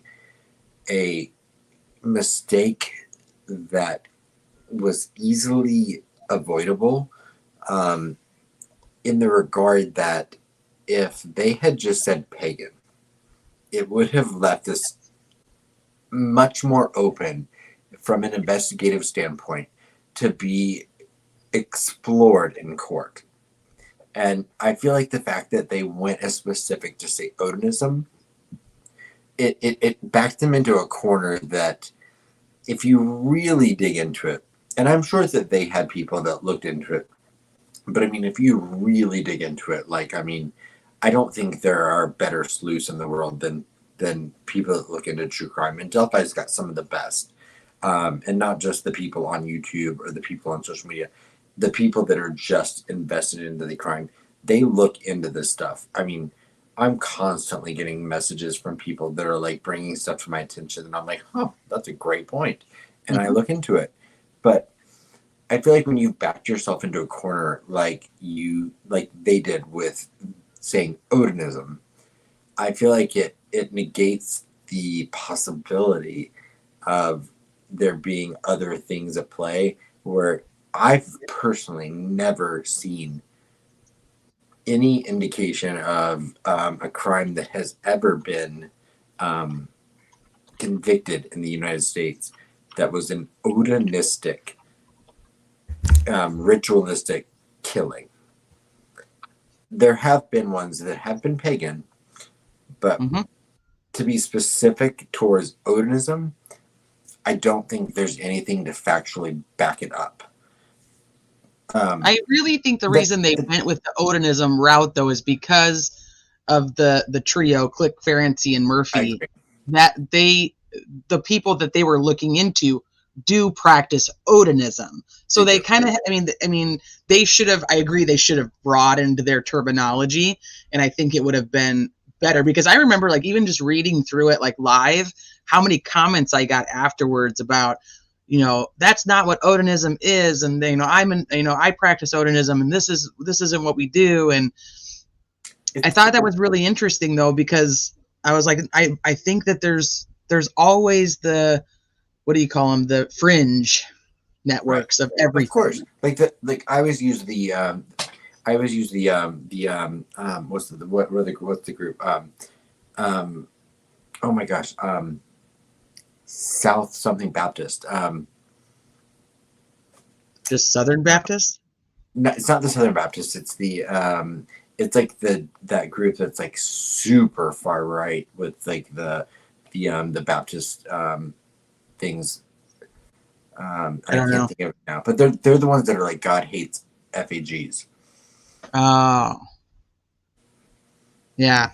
But I know who you're talking about. I know, but there's fringe groups with everything. So Yep. I mean, even with Christianity, you get the fringe groups that go far, far further than things need to be. So of course you're going to get that with any group, but I feel like if you're a defense attorneys, you at least need to have case law that's going to back up what you're saying, you know. And I've not seen any Odinism, ritualistic killing, so that's why I feel like they just should have been broader in it. But I get what you're saying, Teresa, 100%. You know, that's what they were into. That's what they're alleging. Right. I think that their focus should have been more on the perpetrators who practice Odinism versus the religion as a whole. I see exactly what you're saying, and I don't disagree with you. I mean, I don't think the thing was the best thing ever written in the whole world. I'm not on that page. I think there's a lot to be said about that could have been left out and could have been fine-tuned before it was turned in as a final copy. But I also, you know, on the flip side, I do Westboro Baptist. That's what it is, by the way. That was Jay Turner. Yeah. I think that the amount of time and energy and thought Like they've really been working on that theory. So then that also puts me on the other side of this is where they're at, and why wasn't there a finale to that investigation? Why did that get stopped and not completed to rule everybody out? Why was it so cut? Like, if I'm like, they looked at Ron Logan, and so they go and search his house, and they go and search his sorry, I said names. I don't know if you guys do that. That's why I was No, like, we sorry. We do. Yeah, you're fine. You say whatever name you want. Okay. I'm the same way. So I sometimes just get in the role of it. But I'm like, they go through all the extent of searching everything. They go and get, the camera of, him at the transfer station. They get anything and everything they can. Why does this one get stopped? And I think that's frustrating to me because it leaves it open for so much interpretation. And then you have 3 investigators, specifically more so Click, who's pushing like, hey, I have so much evidence on these particular guys. And I think it was Ivy Rose in chat said, but even Click says it wasn't a ritual, but he does say it was these people. And so right. I think that's kind of the thing. He believes it's still the people that he thought it was. And so he goes and he sends like the certified letter, and he's like, hey, somebody needs to prove to me why you guys think you have more evidence on Richard Allen than what I spent years collecting on this crew of people who I know I have evidence against. Yeah. Why didn't it just I just want to know that. I'm sorry, what? I just want to know why it wasn't finished. Why didn't they complete the investigation just to make sure it was done? And now they're going back and completing an investigation, even though they say they're not opening anything. They obviously are. They're doing their due diligence, which they should have done before. Interviewing Patrick Westfall again, interviewing Brad Holder, interviewing Patrick Westfall's kid, doing lie detector tests, taking DNA samples. That's all post-deposition in August of 2023. Right. Why didn't you do that before? The only thing, I mean, of course, I don't know the answer because none of us were in, but the only thing that I can discern from what I've read or what I've seen is that, we've all heard that, at one time there were more FBI agents actively involved in this case than there were ISP or Carroll County. I mean, I think there were some days over 100 FBI agents. I think that's indicative, and I'm only using that as an example because I think it's indicative of the fact of how many people were writing reports, were giving their thoughts on this case. Mm-hmm. And in the instance that the ex-defense team was giving in this, they were talking about 3 officers specifically that were assigned to, give a focus on this. But none of those 3 officers were in the Unified Command. And I feel like, whatever reports they were giving back, we're not privy to exactly what was being sent back to the Unified Command at that time. But for whatever reason, nothing that they were transmitting to the powers at Beam seemed relevant. Should it have been followed up on? I don't think that we can judge by the 136-page ex-defense team memorandum 100% conclusive evidence that it should have been. I feel like we were given a picture of something that paints towards the idea that there wasn't conclusive answers. But remember, those things can be written very subjectively. On either side. I absolutely agree. On either side. And of course they can. Just like you're going to write a PCA in a very, direct way, you're going to write a defense memorandum in just as subjective as a manner. So I don't feel like we can make that decision without all of the ingredients. I think the biggest tell for me anyway was the fact that Click didn't get the answers that he wanted. He didn't get anybody to prove anything. So it wasn't even just defense team at that point. That was the big one for me because it's he did put how his blood close to the investigation were those 2 officers? That's what I'm curious about. Well, they were actually if there are hundreds of people involved in this investigation, how close were they? Well, I believe Ferenczi was running more of the anti-terrorism task force or part of the anti-terrorist task force for the FBI. He was like a liaison. And so they were all working. So they ended up kind of approaching it almost like from a separate angle, not being brought into Delphi. They were actually doing a different case that they were investigating, and it brought them to Delphi. So I think that's actually even more imperative because they weren't investigating Delphi. They ended up investigating Delphi based on the intel they were receiving and it pushing them towards that. So my biggest thing was, like I said, was Click, who's just like, hey, I have all of this evidence. We don't have that evidence. We don't have the evidence for RA. We don't have the evidence against these guys. So it's kind of just up in the air. What do you think? Like I said, my biggest thing was, Patrick Westphal does the interviews after the memorandum comes out, and he says, they called me back in there in August and they gave me a lie detector. They called me in there twice, gave me a lie detector test, had my son come in there to verify my alibi from 6.5 years ago. Right. Why didn't they already have all of that done? And then if you do take that, they didn't have it done because they're asking it now. Then what were they actually talking to Patrick Westphal about back in 2017? Once again, I don't even think that it's necessary that these are the people, because I really do think that whoever did it is amateur. That's the one thing I absolutely agree on the profile. Whoever did it was very amateur, was very new to whatever they were doing, including whatever the ruins were that were left, if that's what you call it. Regardless of whoever was doing what, or regardless of if any of this has anything to do with the actual crime, the fact that this has all been brought up, I think, is incredibly beneficial to everyone, because I think that, if this is something that we have all spent now, 3 months discussing, I feel like it's something that's incredibly relevant that would come up at trial. That I feel like transparency is always important, is always the best thing for everyone. So, if something like this raises reasonable doubt, it's something that should be discussed. And even though I might think it's hogwash, I think it's important that people discuss it. And I think it's important that we dissect why the investigative decisions were made in the way that they were, and when they were, and in what manner they were. Because, that's sadly how this whole case is going to get boiled down to. It's going to be in how the sausage was made. It's not going to be in who's guilty and who's not guilty.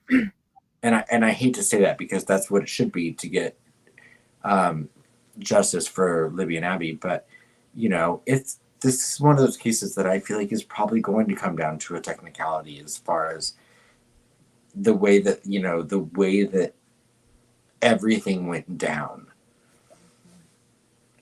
Well, I agree. I do agree. I mean, and statistically, this crime is unheard of.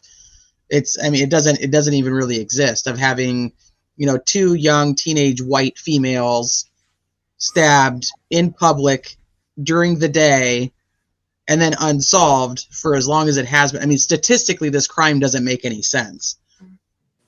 So now let me ask you a question.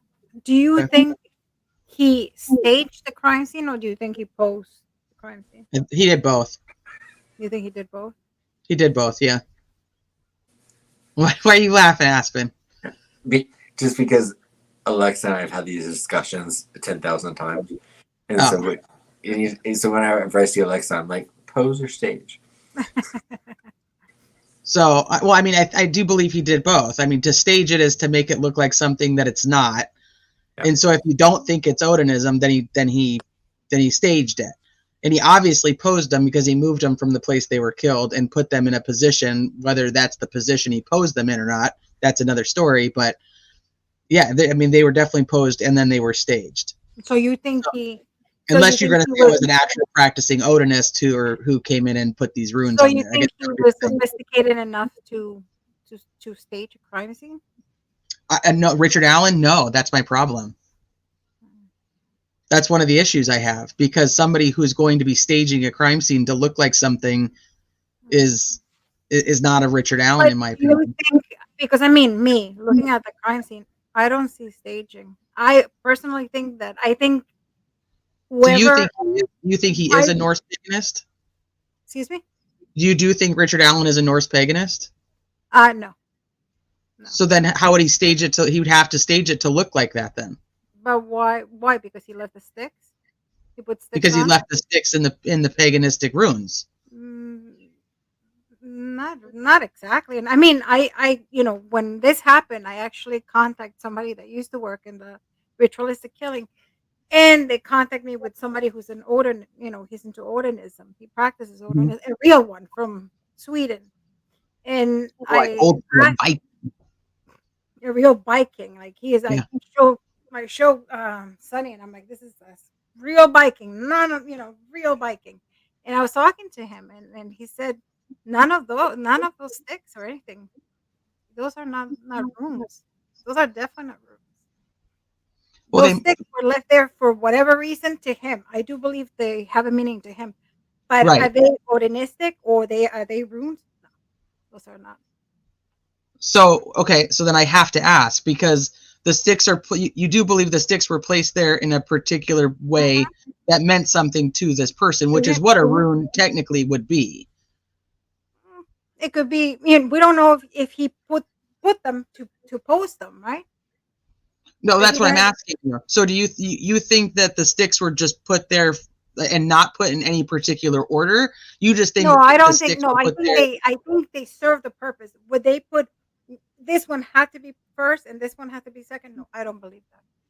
No, I think they were put there for a specific meaning to him. Yes. Were they in a specific order that it had to be in that order? No. I think they serve a purpose to him. Did he wanted to pose, to keep their heads a particular way or the bodies in a particular way? Maybe, or maybe in his fantasy that's what he saw. But were they placed specifically in order? No. And if they wouldn't be in that order, it wouldn't have any meaning to him. No, no. And that's Well, what. so then what would the meaning be then? That's my fault. I misunderstood what you had said earlier then, because I thought that you were talking about that you did believe they were placed that way intentionally. No, For I what think you they were placed intentionally well, we might not know. We might never know what the thing he Oh said. yeah, no, I agree with that. In his fantasy, we don't. We could never know. But I mean, like I said, I don't know if he put them there to pose the bodies and to keep them like that. So when they were found post mortem, or I don't know if he felt afraid and he was trying to build Okay. something else and he left. And I'm that understanding now. those I are think I not just finished. understood what you had said prior, because your thought is that the sticks were just left there intentionally for a. Yes. It could even be for a purpose, not It could be a necessarily purpose for to him, symbolism. like a signature, basically. A signature, maybe that's a signature Okay, to him. But I I don't understand think, now. I honestly think that in, talking to people, and I spoke to somebody that had seen the crime scene, and I believe that person believed that there were so many signatures and it was so much stage. It sounded like he left so much stuff at the crime scene. And now, I mean, we saw the drawings, the pictures, and everything. I mean, I don't know.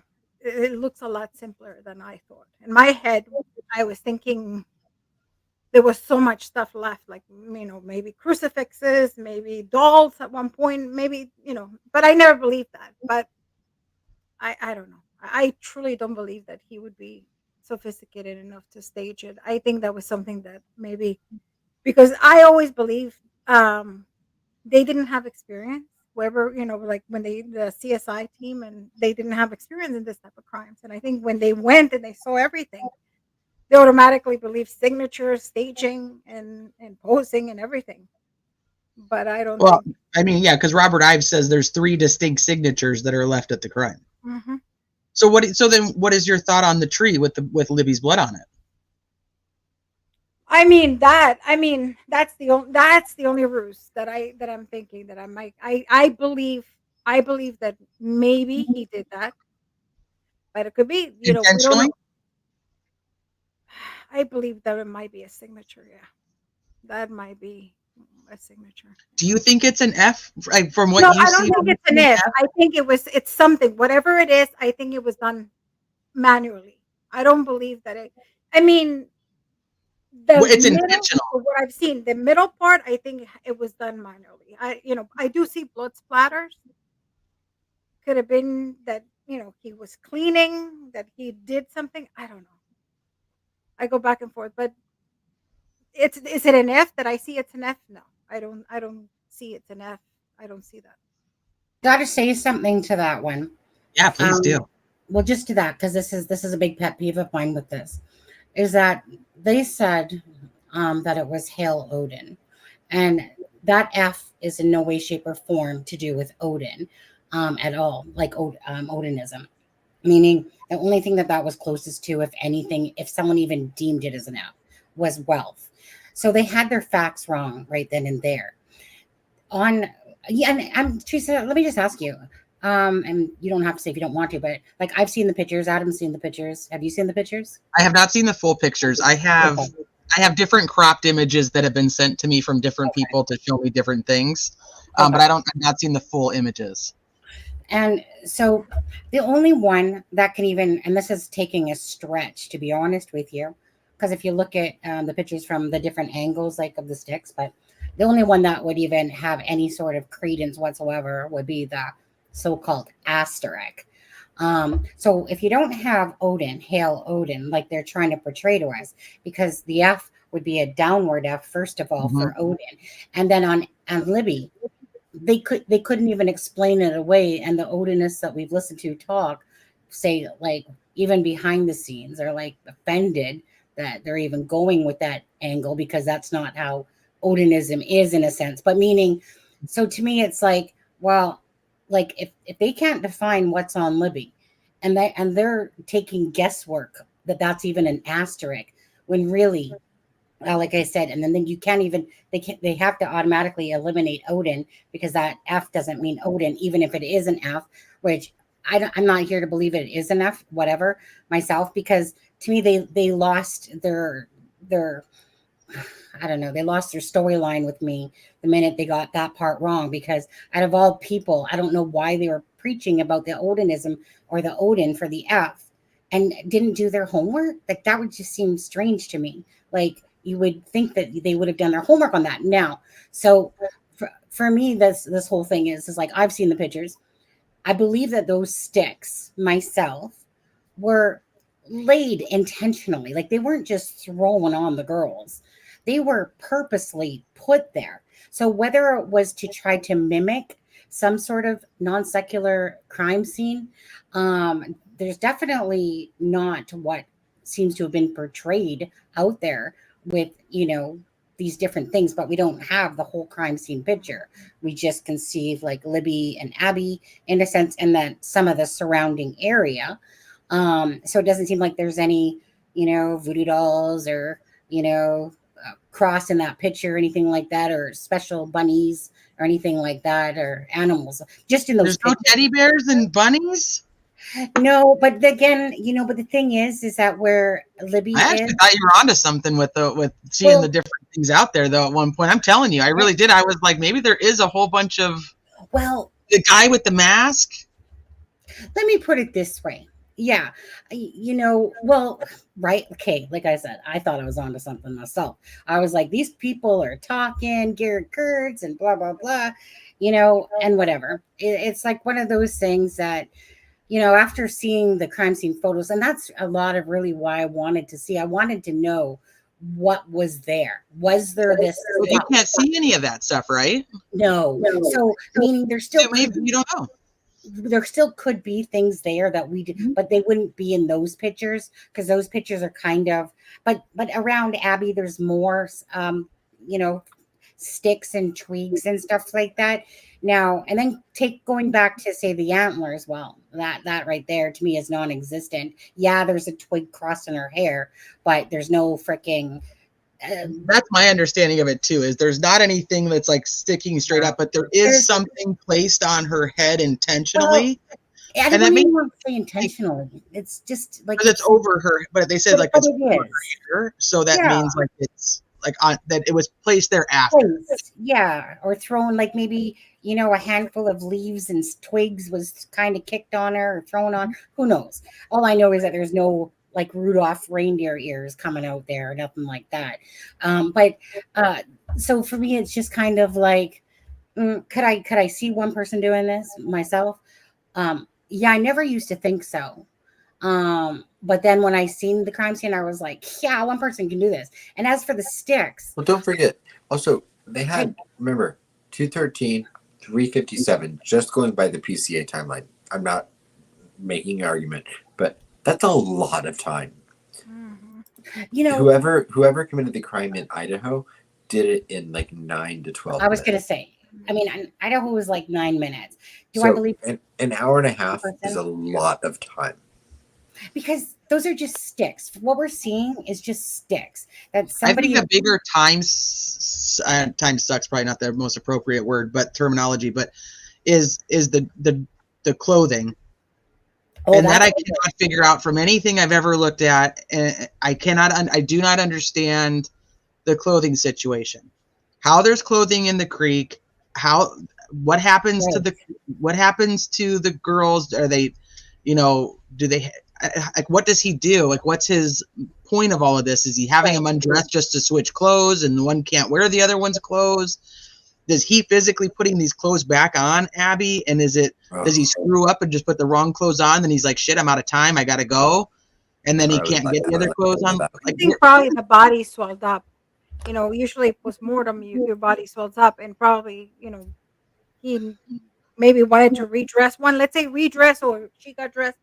And no, obviously, if it's redress, post-mortem, and probably her clothes, Abby's clothes didn't fit. And probably that's why he used bigger clothes. Yeah. I mean, honestly. Or was it intentional that he wanted one to be clothed and one not to be clothed? Those were easier to get on. I think he left that intentionally. What does that mean? Like, that's a big thing for me. Oh, usually it means that one leaves her innocent, dressed. It's almost like remorse, like almost like he felt bad for her. And I know, usually when we talk about remorse, but there are ones that, that's why sometimes they cover the victims, and usually because they know them. But sometimes they do feel bad. Maybe he did feel bad that, she was not there. Can we just go back to Travis's comment? The one I just want to answer quickly, because I know a lot. Then I will get questions about it. It says, I have no idea. No, the one before. Oh, about sophisticated and that's the one. No, there's another one before that. Oh, okay. What do you think? That they have to be smart, and that he didn't know that killers have to be smart or sophisticated to stage a crime scene. Actually, they do, because in order to fool, detectives and FBI, you have to be somebody that has usually doing it for a while. Usually your first kill, you're not going to be able to stage the scene perfectly. It will take a lot of killing to get it perfect, to stage it. So, police goes, oh, we don't know. This is probably a home invasion gone wrong, but in reality, it's an SK jumping in the window and pretending to be jumping in the window. So that's why we always say that in staging, they have to be very smart and sophisticated to stage a crime scene. Alexa, do you have to be smart? You have to be both, but do you have to be more smart or more lucky? Well, could be I guess lucky would be the word. I think that it's lucky. I guess it would go both. I think a little bit of both, but mainly you have to be I would say more sophisticated, because they have gone. That's a good way. They have gone. There's something that they've been doing for a while, and they get. I guess they perfect their trade. I guess we say it, or their killing, and that's why. Because don't forget, you're gonna have detectives, and you're gonna have the best of the best looking at those cases, and when we say staging, that means the police, the detectives, and whomever was fooled by the crime scene, and that's when we say, oh, it was staged. Well, because Teresa, do you remember I'm saying, right, like that it was a misdirection, that everything that there was so much physical evidence that nothing led to anything, and that he believed it was a misdirection. That's kind of what I feel has happened, that it was a misdirection, something to look like something, And Alexza believes it's a sexual fantasy, and could be if it's RA. Like it could be. We don't know nothing about the guy or shit, to be honest with you. But that's how I see it. So, like myself, is that it was a misdirection, something to leave. But could I answer any of those things? Like, why were the clothes changed? Fuck no. That's the weird one for me. I can't figure that one. I can't quite figure that one out on why put one in the other's clothes. That just doesn't really. Yeah. It's the oddity of the whole thing, really, to me. Like the sticks, okay, you stuck some sticks there, you threw them in a certain manner. I think that they meant something to him. Right, I do. I think they actually had meaning. Yeah. I thought that's what she had meant at first, was that she thought they actually had meaning, but then she clarified. So yeah, meaning, and that's why to me, for her, it's more like they had purpose. For me, I think they have meaning. Yeah. Mm-hmm. No, but they can have meaning. They also can have meaning to him. We will never know that. Meaning or purpose to him, we don't know. You know what I mean? That's something we will never know. Right, but then, yeah, okay.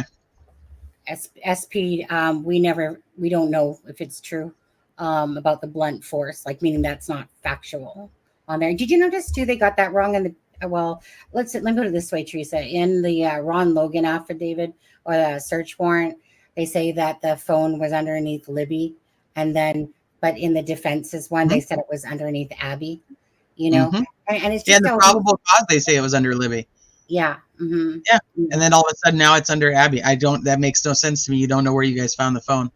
I have a lot of issues with law enforcement in this case, and I'm normally very, very pro law enforcement, but there's something off here, and I've kind of reconciled that in my own brain, that I really think that I don't think there's something off necessarily because they took part in the crime and they're covering for each other.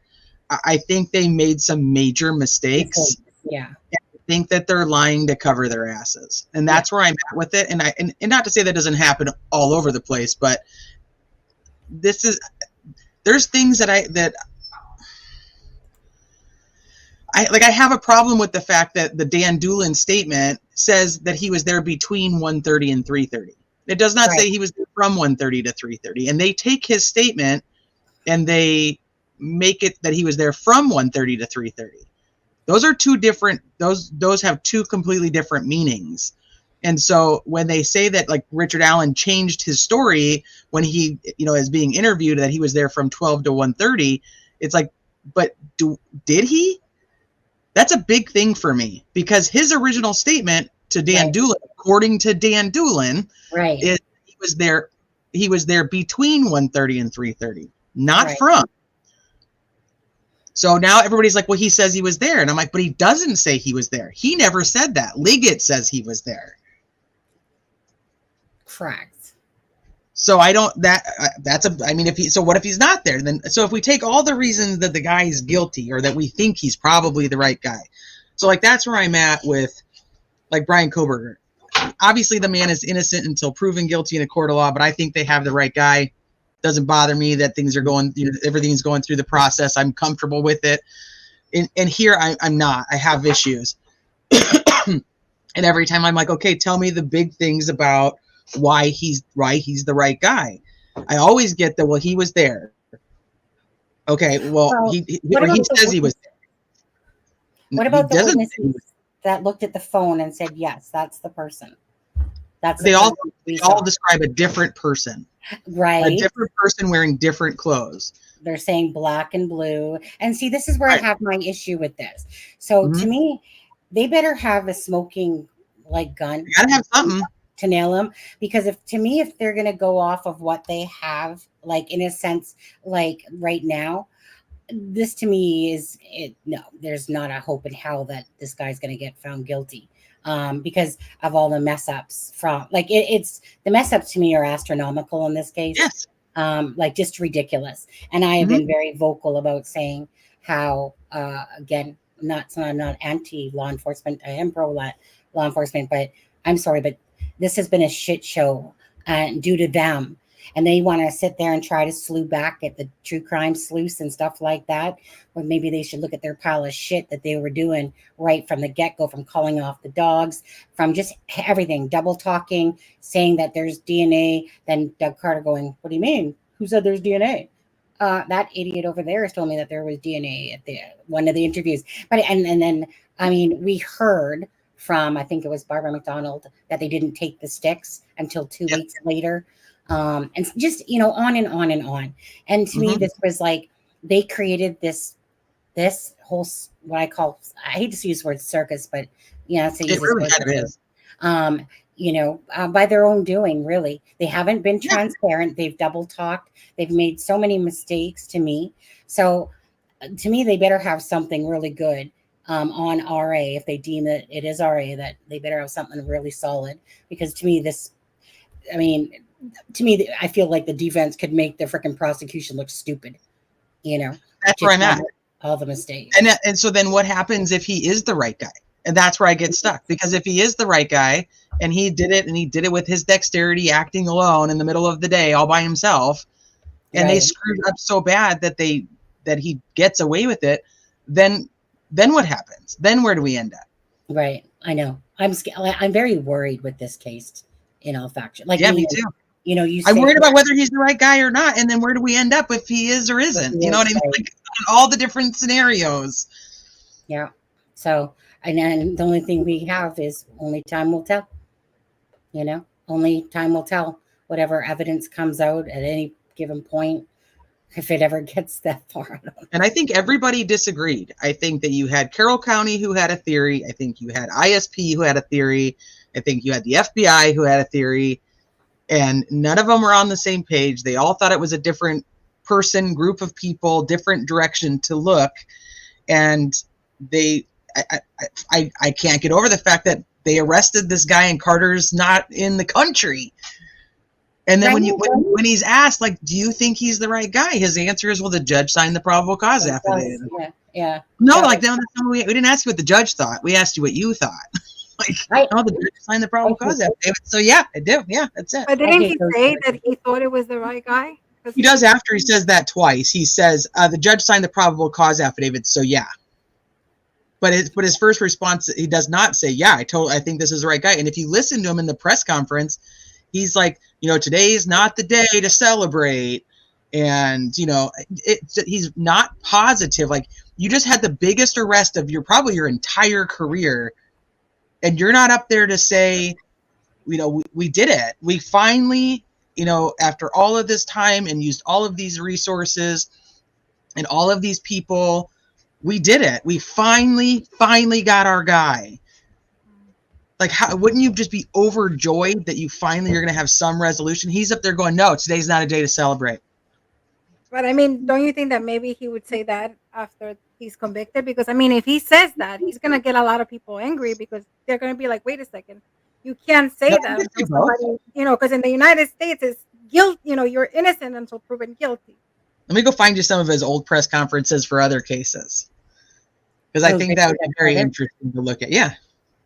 And how he actually talks when other things are happening and other things are being solved. He's not happy. I never seen any. So. He's just not. I mean, he just doesn't appear to be very happy. He's not happy with the resolution, and he's very sniffly. Which, I mean, maybe he just didn't feel good and he was just grumpy, or I don't know. You know, he's just having one of those days. It's possible, but it was just very off-putting. There's so many different little things that are just off-putting to me that I'm just like, yeah, I don't know. Yeah. Well. And then the charging document, charging him with felony murder and kidnapping is not charging him with murder. That's a problem for me. They don't charge him with murder. They're not charging him with killing the girls. They're charging him with kidnapping, which led to the girls being killed. But why is that a problem? They can't prove that, you know, but they can prove that one led to the other. Well, and that's right. Why is that a problem? It's a problem for me because why wouldn't you have both? So if you think he kidnapped them and then killed them, so if I kidnap somebody and I kill them, my intent was to kidnap them. He brings the gun. He has the intent to kidnap them, right? So then, by saying that, they're implying that his intent was to do something else and they ended up dead. Well, like his intent was to kidnap them, so they ended up dead. Not necessarily that he even killed them. Well, I know, but I mean, legally, all that means is that his intent was to commit a felony that led to the murder of these children. Correct. So But why wouldn't you be able to just charge him with murder if his intent was to go there and murder them? Because what if the evidence that they have only shows that he's responsible for the felony that led to their murder? So And you in don't this think case, he actually killed the girls? I'm sorry? You don't think he actually killed the girls? You I think there might be somebody else? I personally think that the BG killed the girls. But I also think that, the way that this charge was is actually, I think, smart by the prosecution, because Legally, if yes. legally, if you look at it, the only thing, if you're on a jury, the only thing that the prosecution has to prove is that the person in the video that Liberty German took them from one scene to another, that said down the hill, which is the definition of kidnapping, moving from one scene to another, that's a felony. And if they can prove that Richard Allen is the person in that video, that means he's responsible for the felony murder of these girls. Right. My issue comes to if he was the one who actually killed the girls and that's what they think they can prove, why aren't they charging him with that? Legally, on the prosecution side, to be able to prove that is going to be easier. But like we're sitting here discussing the fact that it's premeditated. He brings along his supplies. He has the gun. He acted alone. Right. All of those things would be able to prove a premeditated first degree murder. But all they have to prove is that the guy in the would video get life without parole. But what the charge he has now does not give him death sentence and does not give him life without parole. He will be out of prison. Right. With the charge he has now. So yes, easier to prove to a jury. I agree. Years? But if he does, not necessarily. 1 second. You think he's going to serve 55 years? Isn't that the minimum for felony murder? I don't know what Indiana's is. So I think he's up for parole. Is my point. He can get parole. It's not life without. But it's not LWOP, which is life without parole or death penalty. Well, they don't have murder one in Indiana. They have murder. They have murder.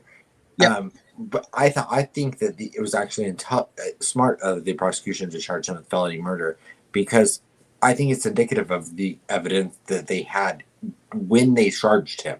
We don't know what evidence they have now, but at the time, all they have to prove is that guy in the video led them down the hill. And if they can prove that's Richard Allen, they have without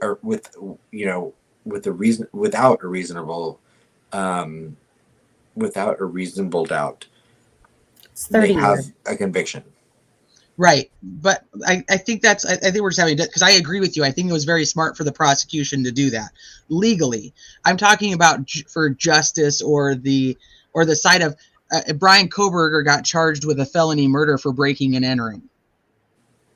Do you see what that's right. Kind of what I'm saying. So people are like, they don't have a first degree murder. No, what they have is it's murder one, and that's what the little parenthesis is, and that what the biggest difference is what the sentencing for that charge can be versus what the sentencing for this charge can be.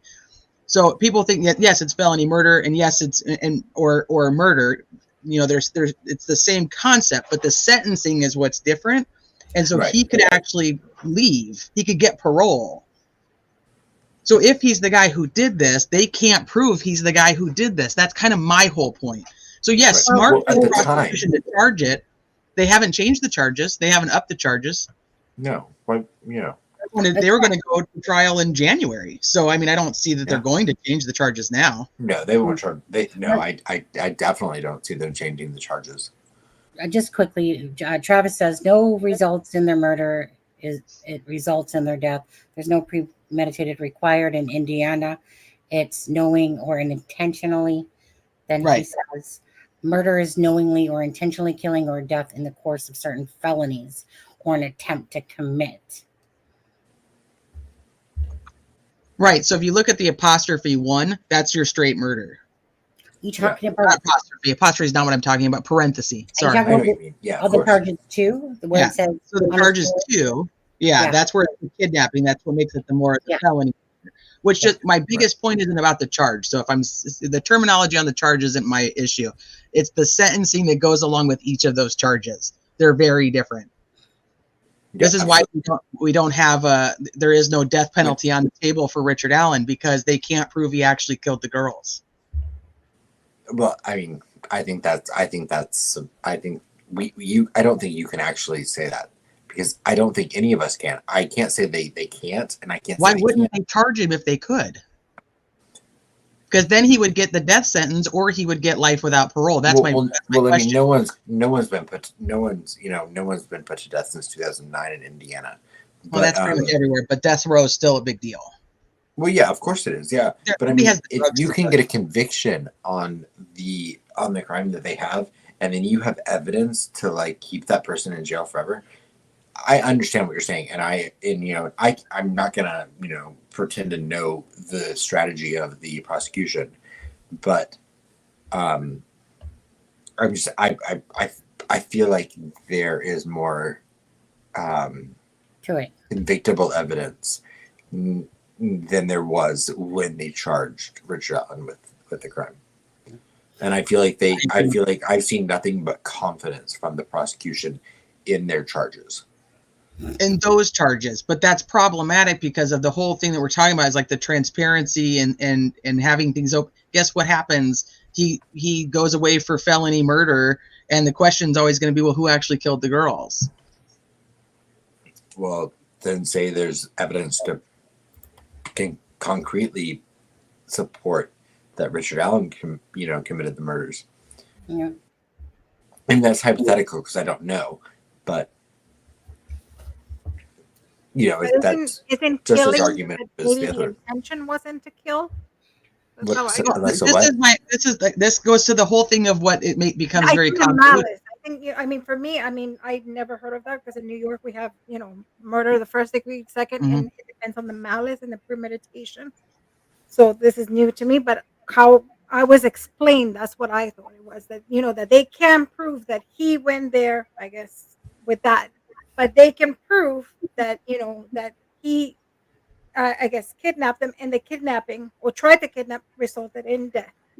Correct. Right. Okay. So let's backtrack this then, and I want to walk through it with you because that's the whole point of why I brought this up. So, and yes, Hiawatha is correct. It's about the intent. So the intent was to kidnap. I totally get it, and that's not to say that he didn't do it. It's to say that I don't believe they had enough evidence to prove that he did it. That's all I'm saying. That's why they chose the smarter route, like Aspen said, and chose the felony murder to go that way. So now my question becomes: you have the charge that they have to get him for is to prove that he is BG. He is the guy on the bridge, and he is the guy on the bridge that's walking the girls down the hill and says, "Go down the hill," and that he commits the kidnapping that leads them across the creek that leads to their murder. Right? Yeah. Okay. So what proves that he's BG? Well, I guess. Well, and that's going to be the prosecution's job. Yeah. It's how do you prove he's the guy in the video? Analysis, the clothes, he was there. If they find anything in his house. Right. But how do you prove he's the guy at 2:13 that was walking across that bridge? Right. If the prosecution can prove that was Richard Allen, it's a slam dunk. So from what we see in like the PCA and the and even with the search warrant and almost any document from prosecution after that, it has to be it comes to that he says he was there. Well, I don't agree that he says he was there, so I struggle with that one. And I know people believe that he did because he says he was there between, and people are like, well, he changed his story. So then here's my next piece that I struggle with. Well, he was wearing the clothes that the person on the bridge was wearing. Well, when he talks to Dan Doolin, he does not tell Dan Doolin what he was wearing that day. He does not tell him I had on a blue Carhartt or black Carhartt jacket, blue jeans, anything else. Do we know exactly what he told Dan Doolin? Yeah, it's the excerpt is put into the PCA and the search warrant. And what did he say? Do you remember? I'm not asking. I'm not putting you on the spot. No, I think I might actually still have it open, so I was just going to look real quick. Because I know, I'm sure we've all looked at it. I just I'm sure. Yeah, I know. But verbatim, I couldn't tell you, but I do still have it up. So it says, the narrative stated, so investigators reviewing prior tips encountered a tip narrative from an officer who interviewed Richard Allen in 2017. And that narrative stated, and then it's got the excerpt of what Dan Doolin puts in. Mr. Allen was on the trail between 1:30 and 3:30. He parked at the old Farm Bureau building and walked to the New Freedom Bridge. While at the Freedom Bridge, he saw 3 females. He noted one was taller and had brown or black hair. He did not remember a description, nor did he speak with them. He walked from the Freedom Bridge to the High Bridge. He did not see anybody, although he stated he was watching a stock ticker on his phone as he walked. He stated that there were vehicles parked at the High Bridge trailhead, however, did not pay attention to them. He did not take any photos or video. His cell phone did not list an IMEI, but did have the following, and then it's got the numbers. And then the last note is potential follow-up information. Who were the 3 girls walking in the area of Freedom Bridge? Right. So he doesn't tell him what he's wearing. No, he doesn't. But also, Dan Doolin, I'm not playing, I don't want to play devil's advocate, but do it. Yeah. Dan Doolin, when he gave that report, Dan Doolin was a conservation officer who most likely had not seen the bridge guy video when he gave that description. And so he probably didn't even think to ask what clothing Richard Allen was wearing when he talked to Richard Allen. True. So when he comes in on the 13th of October of 2022, he's supposedly telling what he was wearing. Right. So he's supposedly telling Liggett, this is what I was wearing on the day, February 13th, 5.5 years ago. That one day I was at the bridge. Out of all those times I've been to the bridge, on the February 13th, I was wearing this outfit. Right. And 5.5 years let later. me ask you, Teresa, if someone asked you, of course, this is going to be a very memorable day to someone if you were in the vicinity of 2 girls being unalived or killed. But would you remember exactly what you were wearing on that specific day 5 years ago? Probably not. I could probably tell you a general of what I was wearing because I typically wear the same type of thing, which is what I'm assuming is probably what really happened here. Is they're like, hey, do you typically wear blue jeans in the winter? And he's like, yeah, I do. Do you own a Carhartt jacket? He's like, yeah, I have a black and a blue one. Well, would you wear those in the winter? Yeah, I do. Do you typically wear a hat? Or did they ask leading questions like, were you wearing a blue jacket on that day when you were on the bridge? Mm-hmm. Does this picture that we see in this video look like something you were wearing? And he said yes. But again, still, he placed himself in 2022 fitting the description of the person in the video. And that can be argued in court, of course. So it's going to be up to a jury of 12 people to decide what they believe. So my question then becomes, if he lies about what time he's there because he knows he has to change the time he was there, right? Because he knows he can't be there from 1:30 to 3:30. He has to say he wasn't there then because he knows the girls were. And I don't even think that's important. I think what's important is if 12 people in the trial believe that the person they see in this video is Richard Allen. I think that's the only thing that matters in this trial. Well, I do. I agree with you. Well, I mean, I agree with you. Yeah, I mean, I absolutely agree with you that the 12 people ultimately have to decide. But I mean, if you take 12 of us, I'm just trying to figure out what any of us are going to. But I think if you take every other aspect of this case away, I think if you have 12 people and you give them this information and you show them Richard Allen and he's sitting in front of you and you say, is the person sitting in front of you the person you see in this video? I think that's the only thing that matters in this case. There's no way you're going to be able to answer that question. But also, I don't have to because I'm not going to ever be on the trial. No way a juror can answer that question. In my opinion, with just the video is so distorted. I just cannot imagine that they're ever going to be able to see. That's what the jury is going to decide on. It's I know. going to be what they see. I agree. What they see is going to be that video. Mhm. Okay. And if he is the guy and they don't see him as the guy, we're screwed. Then he's acquitted.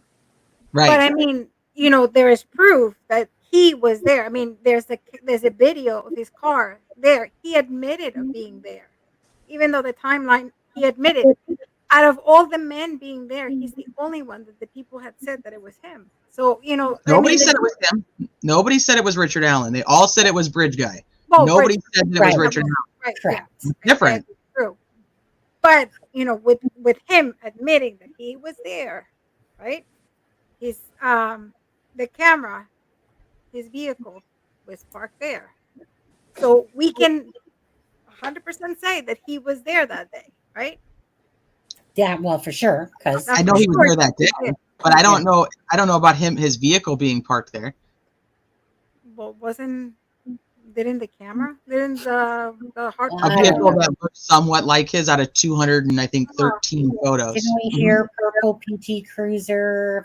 Oh yeah, well I guess 3 different vehicles, and we hear 3 different. Well, that's another issue you're going to run into because you have Betsy Blair, who is one of your witnesses who puts him on the bridge, but you can't just believe half of what Betsy Blair says. Betsy Blair says there's a Comet parked there, and she's adamant because it reminds her of her father's car when she was young. So how do you believe what she says here? But now you're going to say, sorry, she was wrong over there, but she was right here. Yeah, Isn't no, the she the one that credibility. said he was Everything is 20? about credibility, right? Yeah. Isn't Betsy Blair the one that said in the 136 page that said he was 20 years old with puffy brown hair? Yeah. Mm-hmm. She's But the young guy sketch. Yeah. Young bridge guy. So, like I said, I mean, there's somebody that in chat that keeps saying this, but I think it's pretty obvious to me, and I think everyone on panel here, that obviously we don't know what the prosecutors have. No one's claiming that we know what the prosecutor has. It's only really like we can only discuss what we know up until now. Yeah. I mean, and every time we learn something new, it adds to what we know now. So we go, okay, take that with everything else we knew, add that in. Now where are we at? I mean, I think a big portion of this is, regardless of if it's Richard Allen or not, I think a big portion of this is you're just trying to understand what happened, why. Like, what happened to those girls? Why were those sticks laid there? Why was the clothes thrown in the thing? Why did this happen to the girls? I think because we all know that unless someone hands us a freaking gold nugget and says, here, this is the evidence I have on Richard Allen, that stuff we're only going to find out once trial comes. So I think we get that, but it doesn't stop anyone from kind of wondering, well, what do those sticks mean? Do you think that they have a meaning? Do you think that they don't have a meaning? Do you think that it's, non-secular? Do you think that, freaking Ellis Fields did it? Do you think whatever? I mean, it's just trying to understand it in your head. And honestly, it's the biggest mind fuck in the world, this case, to be honest with you. You could totally change your theory tomorrow. Right. Well, hey, Sunny, if you think this is the biggest mindfuck, you should meet my ex. It's just, it's draining, it's tiring, but yet by the same token, it's from the side of things that I like to do, which is to solve puzzles and do things like those things always from when I was a kid. Someone puts a puzzle in you and I'd sit there for hours trying to figure it out. If it was one of those stupid word things that they said to you, like how many chickens and crust, you know what I mean? But that part of it's, I'll say, intriguing in a sense, because it's like little town of Delphi, 3,000 people. And then this weird murder happens, and they go out on a day just to go out to take some pictures, go to the bridge, whatever they planned on doing. Who in their wildest dreams in little Delphi would have thought that 2 girls would have ended up not only murdered, but then had these twisted sticks and their leg crossed underneath the other one, and clothes in the river, one redressed in the other one's clothes. And you just wonder. And the thing is, we don't know fuck all about Richard Allen. We don't know shit. We know he's short, we do know that. But we don't know nothing about him. We don't know if he was into anything that was considered, He liked to play pool. Yeah, he liked to play pool. He liked to smoke. He liked to drink, those things.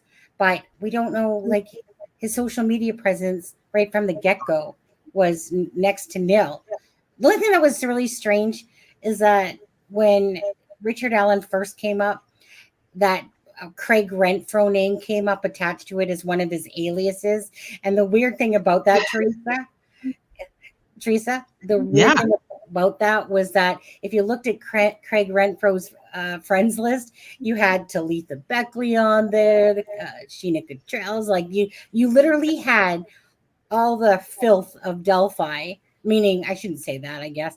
They're humans too, but still, I mean, they kill people, they steal, they meth heads and stuff like that. But you look at his friends list and you're like, well, this is like candy looking at his friends list. Well, I'm very curious. Why did they throw that as one of his aliases in there? Well, is that something that we don't know about? Well, it's something that we did know about from the start, because that's the name that came up as an alias.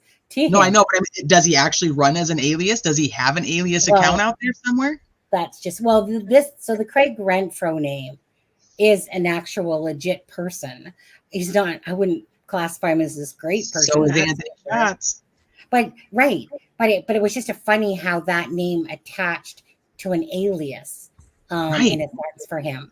So, maybe there's something to that, because there's no argument for any of those things. Maybe there's something to who his connections are, if he did have any type of maybe it's just a fluke and a typo. It could be. Said it was a mistake. Ivy Rose, I don't remember them coming out and say it. Yeah, okay. They do a lot of correcting their stuff the next day, so it makes it really hard to keep track. And how they lost the file and stuff like that, right? I don't understand that. I know, right? I don't understand how Dan Doolin's standing on the stage on the 22nd, and they're showing the picture of BG, and he's just like, quiet, doesn't say a thing. Not like, I just talked to that guy. Or why?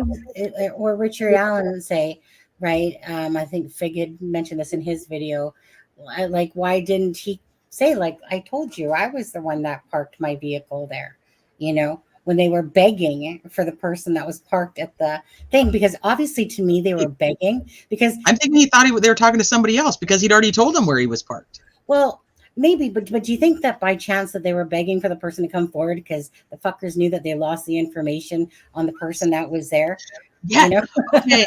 You know how many times they went, like in interviews, like Lesenby, Liggett, all of them will say, I can't even tell, like it's almost like a quote, like they were like written down, and they say, we think that this person was interviewed early on, and that maybe the right question wasn't asked, or do I have that? Let me see if I have it. I have a newspaper article, and he says it.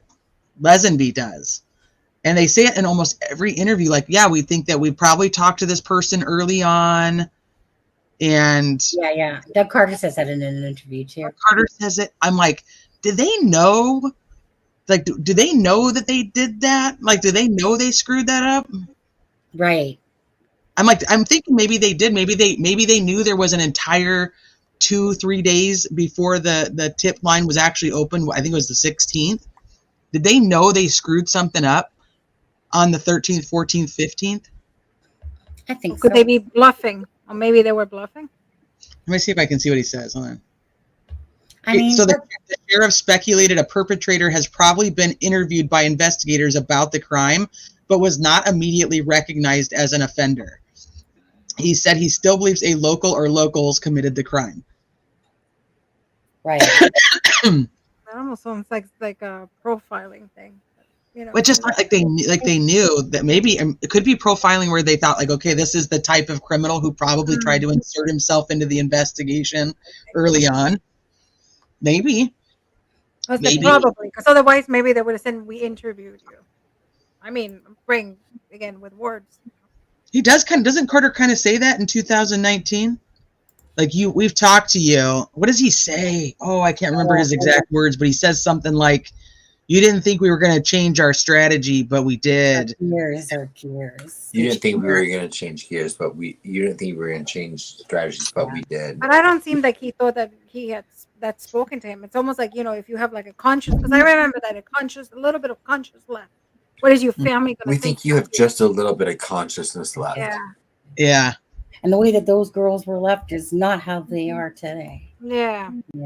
Oh, Dougie. Oh, Dougie, I know.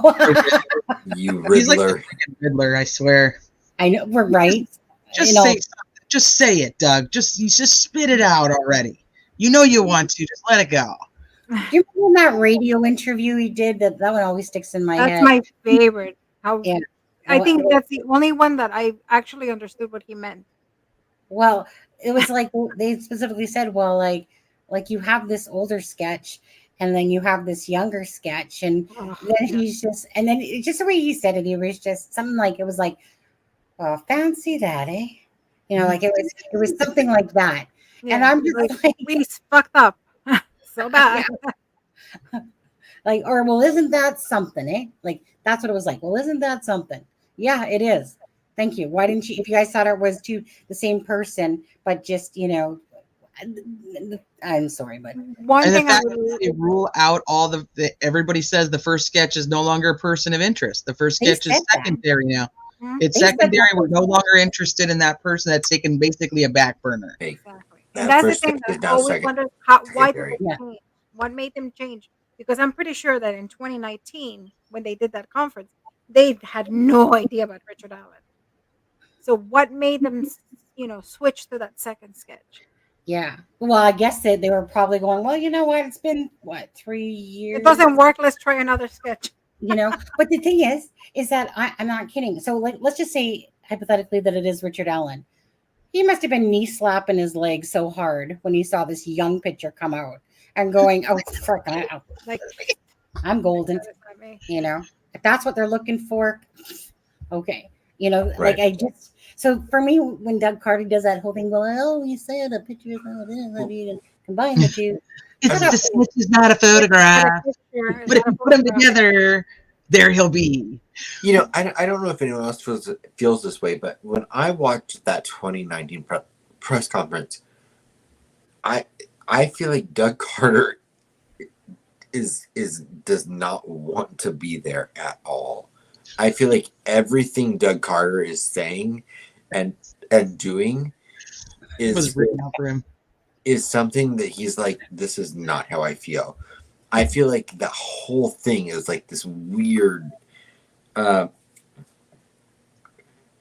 feel like it was intentional, but I don't think Doug Carter was the protagonist of that 2019 press conference. No, I don't think so either. I have a theory on it, but I've got to do some more research to be able to really substantiate it. But there's something about this Daniel Pearson kid that's bothering me a lot. Oh, really? Well, the timing of when he says that he saw this guy coming out of the bushes. Hey, okay. Teresa, you've been talking to Skip too much. I was going to say. This is before I ever talked to Skip. Okay. I promise you. This was actually before I talked to Skip.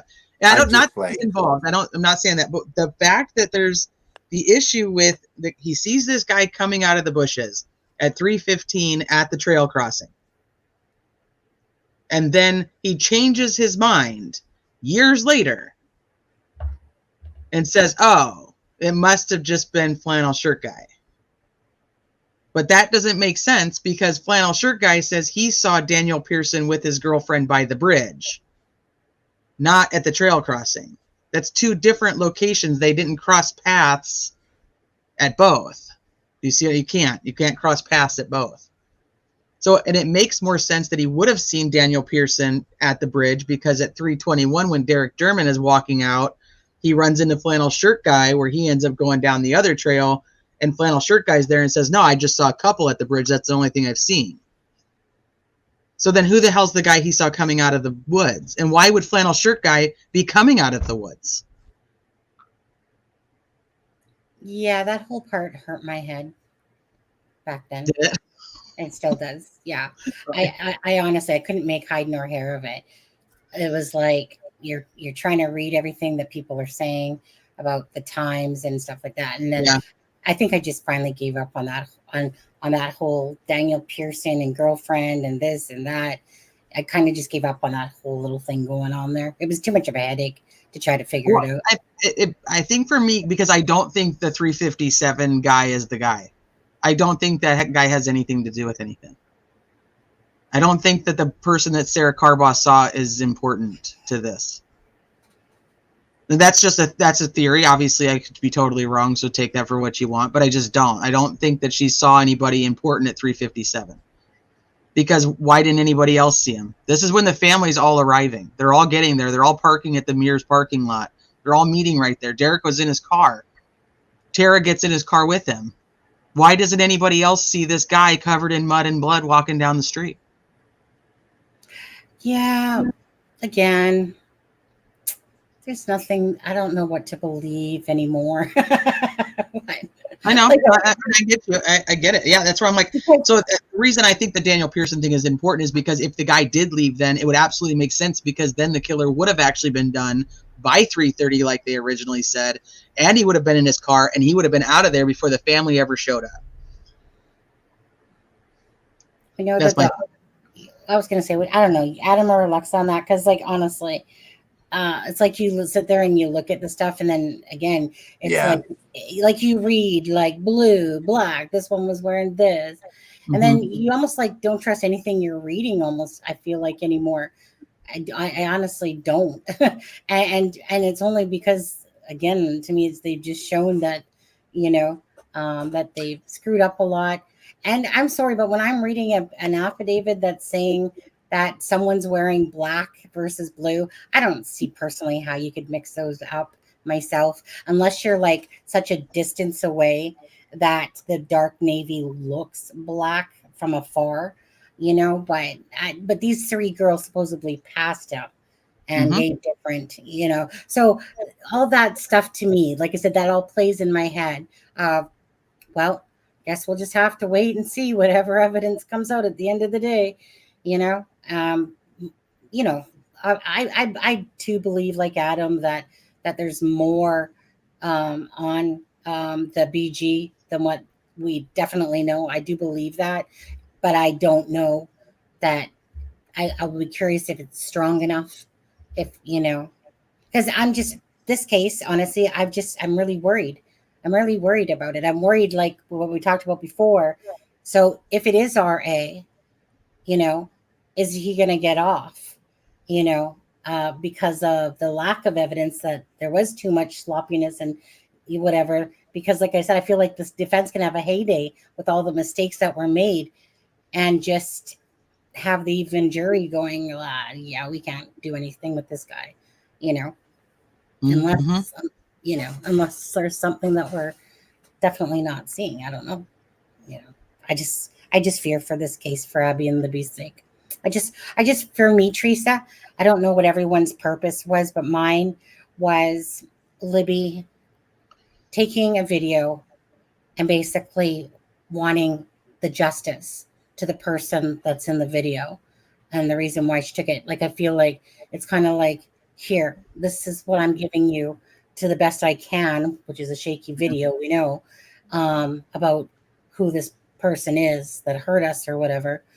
And then, so I just feel like that's what I want the justice for Libby, basically leaving that piece of evidence to say, find the killer, find the person that, or persons that I've killed done her. everything I can. Now it's on you to finish Yeah. it. What they call clues beyond the grave. That's what they call it. That when somebody like that leaves clues for the police to investigate. Amazing. It's like, did you guys follow the Murdoch trial? Yeah. With the Snapchat video, it's like Paul solved his own murder. Yeah. With the dog, right? With the dog. Okay. Yeah. Or Dylan Rounds. Yeah, Dylan Rounds. Yeah. They still haven't found him. No. But his phone captured Brenner on his phone. Yeah, that was something, eh? Yeah, like, dude, really? Like, seriously. The one that I can't believe is like still like out there is like the Rachel Morin one. I mean, we have the guy on camera in LA, and I'm like, and no one can find him. No. And you would think that they would have gone back to the house, gathered a sketch that if nobody could bring, like, say who it was or not want to talk, you would think that they would bring out a sketch to us from a better angle, because obviously the people that were in the first house in LA knows what he looks like. to give a better sketch in a sense. But do I they think it might be too long, and I've also, and it's pure rumor, so take it for that. It was that it's a young girl. Well, see, and I heard girl and boy, so it's like you never know. Well, I heard girl and her brother was there. Yeah, the brother was the one that would make sense. Closed the door. Yeah. You know, was the brother or whatever, because everyone thought it was a girl. Because I thought that too, because you see bracelets, but whatever, you know, it is what it is. Hey, well, that one was strange because, like I said, because the thing was that one of the, I think, police officers misspoke and said she, and then it was cleared up later that it was like a man or girl, boy, whatever, that closed the door. And I was just looking at the little wrist. That's all I was going by. So, you know, but anyways, I wish that little wrist with some bracelets on it just looked like. I mean, it makes more sense that it's a younger boy now, and you know, not, I shouldn't say younger, but you know, smaller boy. Yeah. Versus like a grown boy that I'm thinking like man in my head, you know. Yeah. You mean like? Yeah, but you're not that tiny. Your wrist isn't tiny like little. Like I was thinking like little girl with her bracelets on. Wait. I mean, it's pretty little. It's not huge, but it's pretty grown manish. Shock value. No. Anyways, I think it's time to get going and wrap this up. It's 2.5 hours. You got kids. Bless you. My twin sister has 4 kids. Well, but they're older now. She has 2 at home still, but you know, wait, just ask you. You married over there? Me? Yeah. Yeah. Oh, so we're just having We've been together 17 years. Oh, hey. Aww. I'm not going to jinx it, but am I the only single person on the panel? Yeah. Mine was 17 years, and then jealous. Aspen, I'm jealous. Don't be. Oh, I am. I so am. I can tell you right now, if I wasn't married, I'd never do it again. Yeah. 13. I was there for 13 years. 13 years. Don't be jealous. Don't. It's no better. Yeah, so yeah, we actually didn't get married till after I had all my kids, but we've been together for 17 years, and then we had 3 kids, 15, 13, and almost 7. So, okay. Yeah, and then we got married. We got married after having them all. Teresa, I think this is one of your followers. Yeah. Right on, right. Oh, Aspen has tiny, perfect wrists, I'm sure. The camera just add 10 pounds. It does add 10 pounds. Actually, I'm going to go ahead and say that I think that might be one of your followers. Yeah, right. Anyways, so let's just do final thoughts. And Teresa, and you guys, if you're not subscribed to Teresa Criminality there, I've dropped the link quite a few times throughout. I had such a good time hanging out with you guys. I'm so thankful that you guys asked me to come on. I really am. I know that you guys may not know me for a long time, but I've known you guys for a long time. Steph is actually who turned me on to your channel a while ago. Steffa, huh? Is it Steffa? It was Steffa. So if you guys end up not liking me, it's Steffa's fault. No, hey, since I became aware of you, I've watched almost all of your episodes, honestly. And I've adored everything that you've done. So you asked anytime I think that Sunny and I both, you're welcome here anytime. I do. I've always really enjoyed you guys. So I thank you guys for having me. It's definitely been an honor.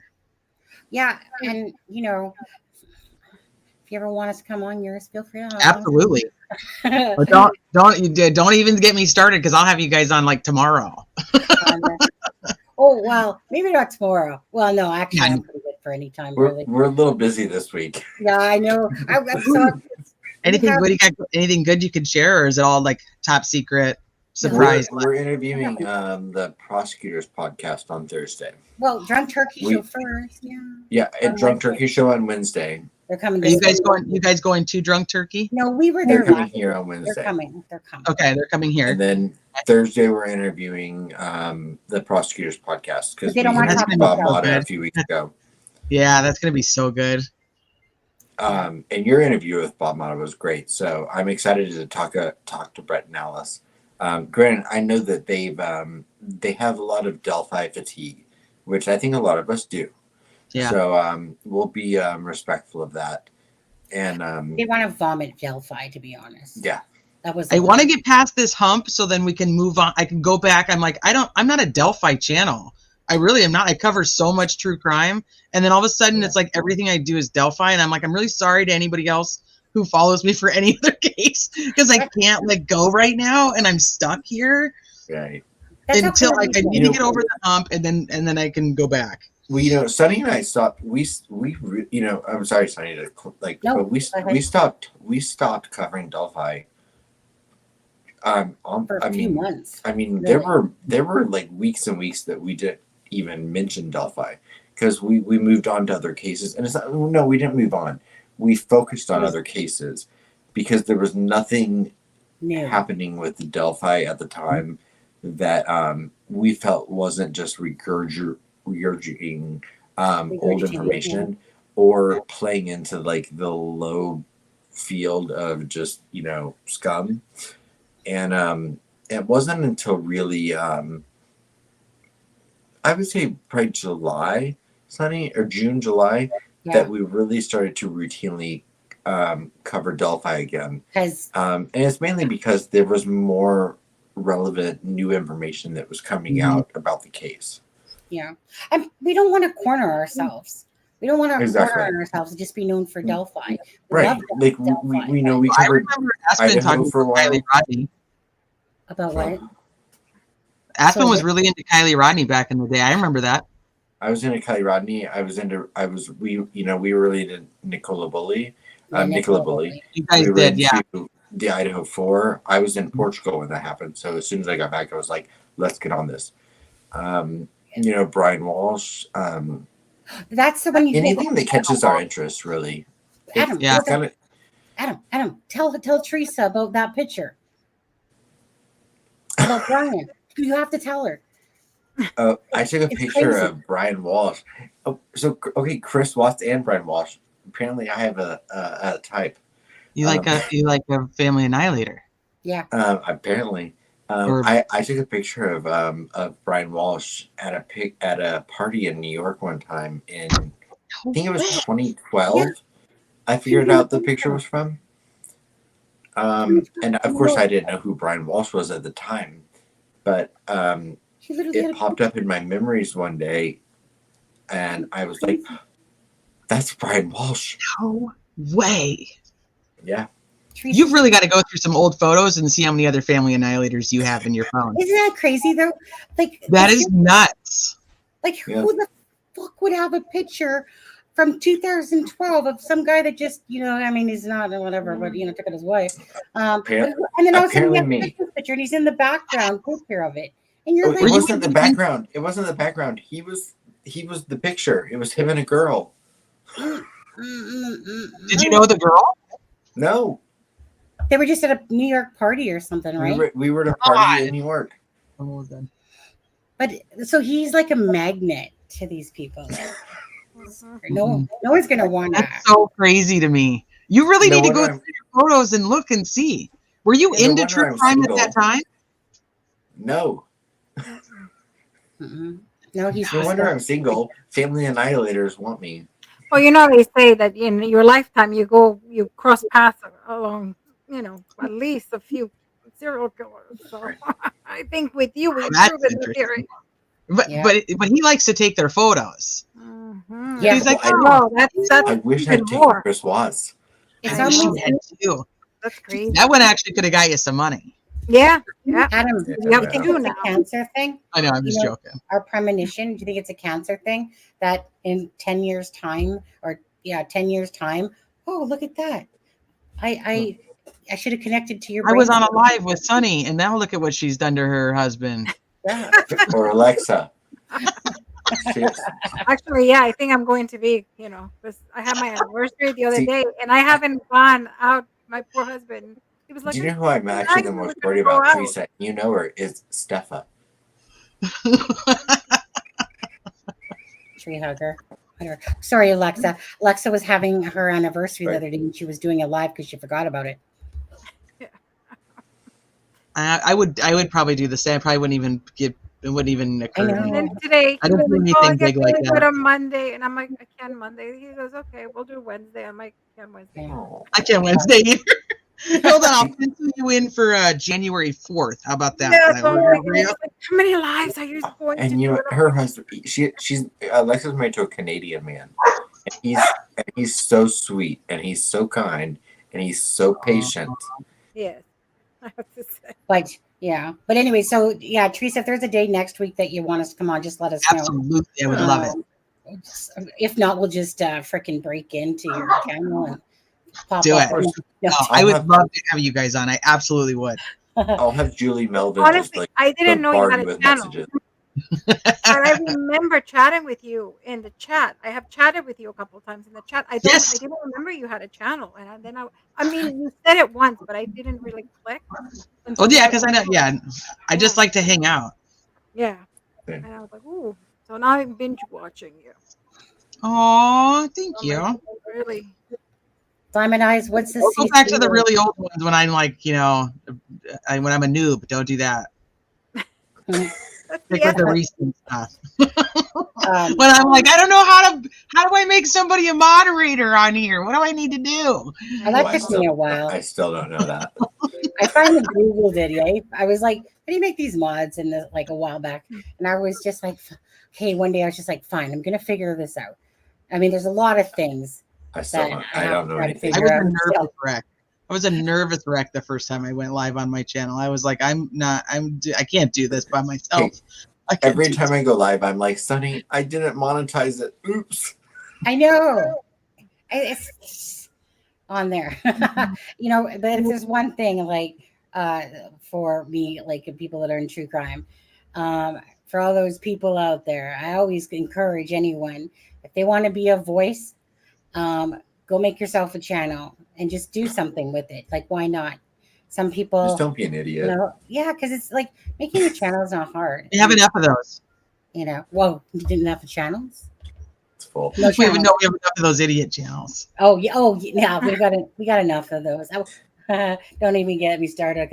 I'm not going to. I don't subscribe to drama and stuff like that. I like a good laugh. Make sure your thumbs move.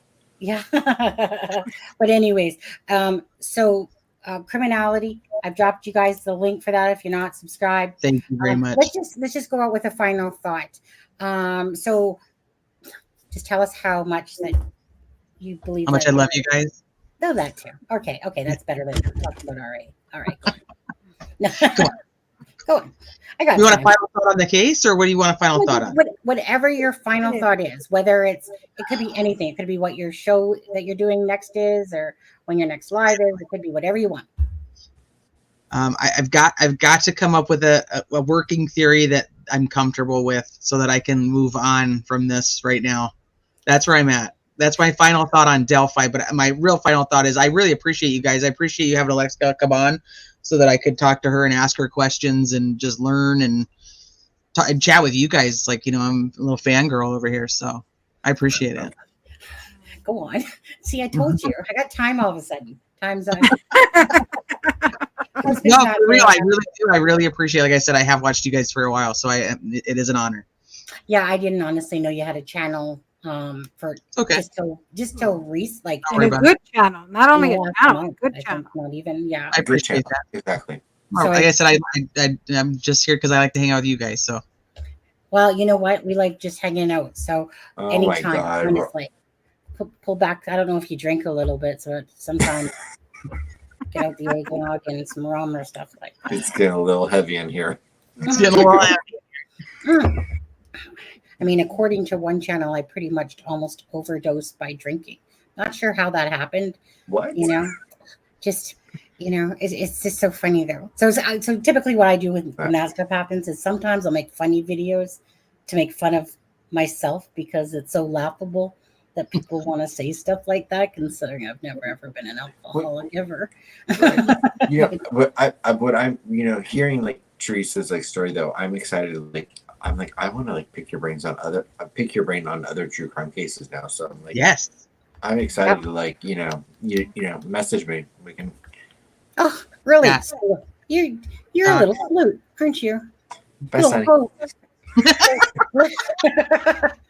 Alexza, or did you finish? Did you finish with what you were going to say? Like, when's your next live? Tomorrow? Who was that, me or her? No, Lex doesn't have a channel. So. Oh, okay. My Alex live? No, probably not tomorrow. I have a Christmas program for the little one, so he gets to sing me some Christmas carols tomorrow. So, unless something happens during the day where I can go live, I won't be live tomorrow night. So I probably won't be live till Wednesday. Right. And then it might be on Delphi. I don't know if you guys happen to see. I've been working on this whole presentation and with anything and everything encompassing Delphi all in one spot. So like every screenshot I can find, it's wonderful. Thank you for bringing that up because I totally blanked. I only looked at it for like 10 minutes, but you did a really good job. Oh, thank you. Let me see if I can show it to you real quick because I wanted to pick your guys' brain on some of the older like persons of interest. I don't know, where did I put it though? If not, I can send it to Sunny. I have it. Let me see. What was it? A screenshot, Adam? No. It's a link. It's a whole interactive. Oh, it's an interactive link. Yeah. Do you have the link? It's on Prezi, right? Yeah. I do, but I think you have to download. It, Sunny. So I don't know if it'll let you do anything with it. I don't ever look at it on my phone, so I always look at it on the computer. So I really have no idea what it looks. I probably should look at it on my phone. Yeah, I don't think you can really do anything with it. I'll send Sunny the link, but I don't think there's anything you can do with it right without like downloading it. Okay. But it's impressive. It's not done, and that's why I was like, I'll pick your guys' brain on some of the stuff that goes in here because You pulled it up the other night on your show, and I was looking at it, and I was like, "That's." And I'm visual, so I liked the aesthetic of it. So, and you can just go through and like find. I'm just trying to make it so you can find anything that's been Delphi for ever, anything that's imperative to Delphi or that people would want to know, or somebody who's never looked at the case or whatever. Right. Anything that's like the important stuff, not the conjecture of theories back and forth, but right. Here's all the persons of interest. Yeah, there you go. So you should be able to like just if you click like the next button, or we'll let you go there. There you go. Now try to click on click on persons of interest on the bottom left. See if it'll let you go there. So then like go to like the Kokomo crew. So this is what I did today was the Kokomo crew. Yeah. I literally work on it every day. So then it tells you like about the Kokomo crew, and then it tells you like the people, and you can go into each of them and then go that way. Thank you for bringing that up because I actually meant to bring it up and I forgot completely. Yeah. So and it's public. It's for anybody. So anybody who wants to use it, see it, get the information. It's got like the stuff about the leaks. It's got the family trees. Like I said, it's something I work on every day because as you guys know, there's just so much to this case and I lose everything. I'm like I have that over here somewhere. So I'm like, if I can just make it so that it's easily accessible and then anybody can have it and look at it and look through it and then figure out who people are. And then it's like tries to get people connected to each other. Okay. I just dropped. I have to say, Teresa, I'm friends with a lot of PDF boys, and they like give me these files that are like, here's all the information on Delphi ever.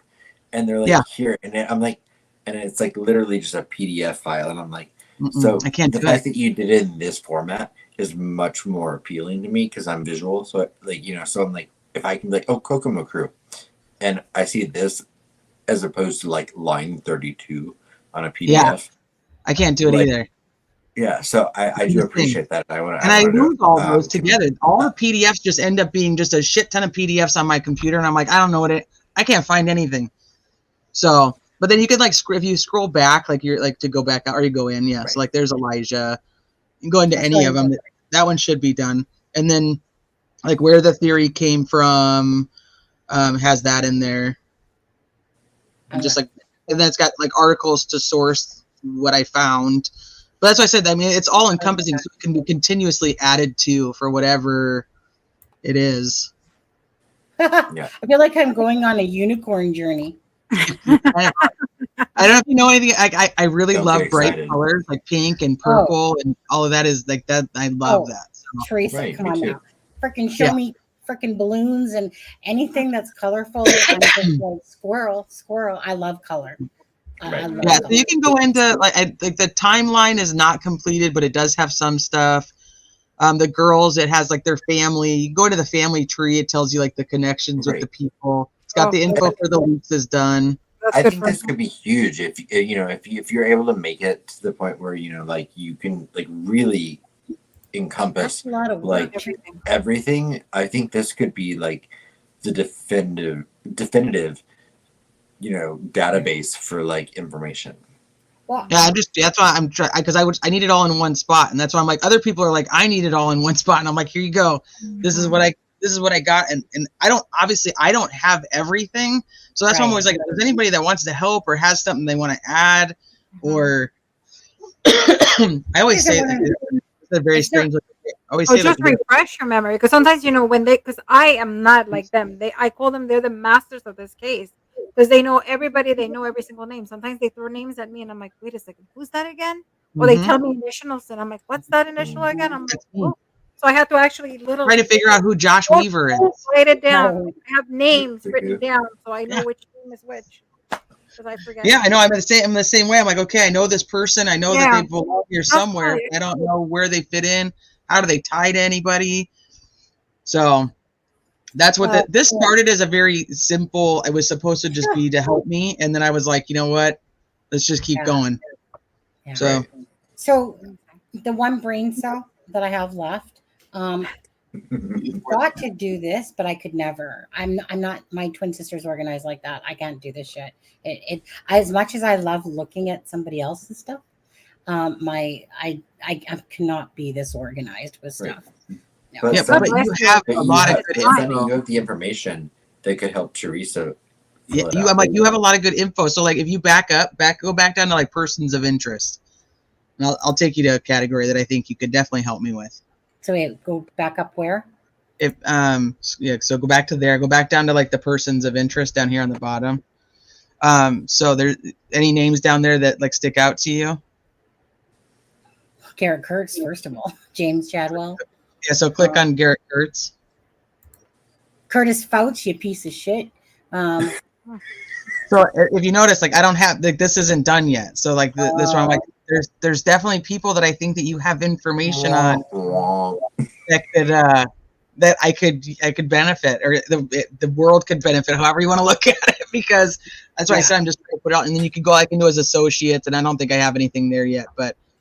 Yeah. But that's what I'm doing. So I'm just like collecting anything I can, taking everything from my phone that I had before.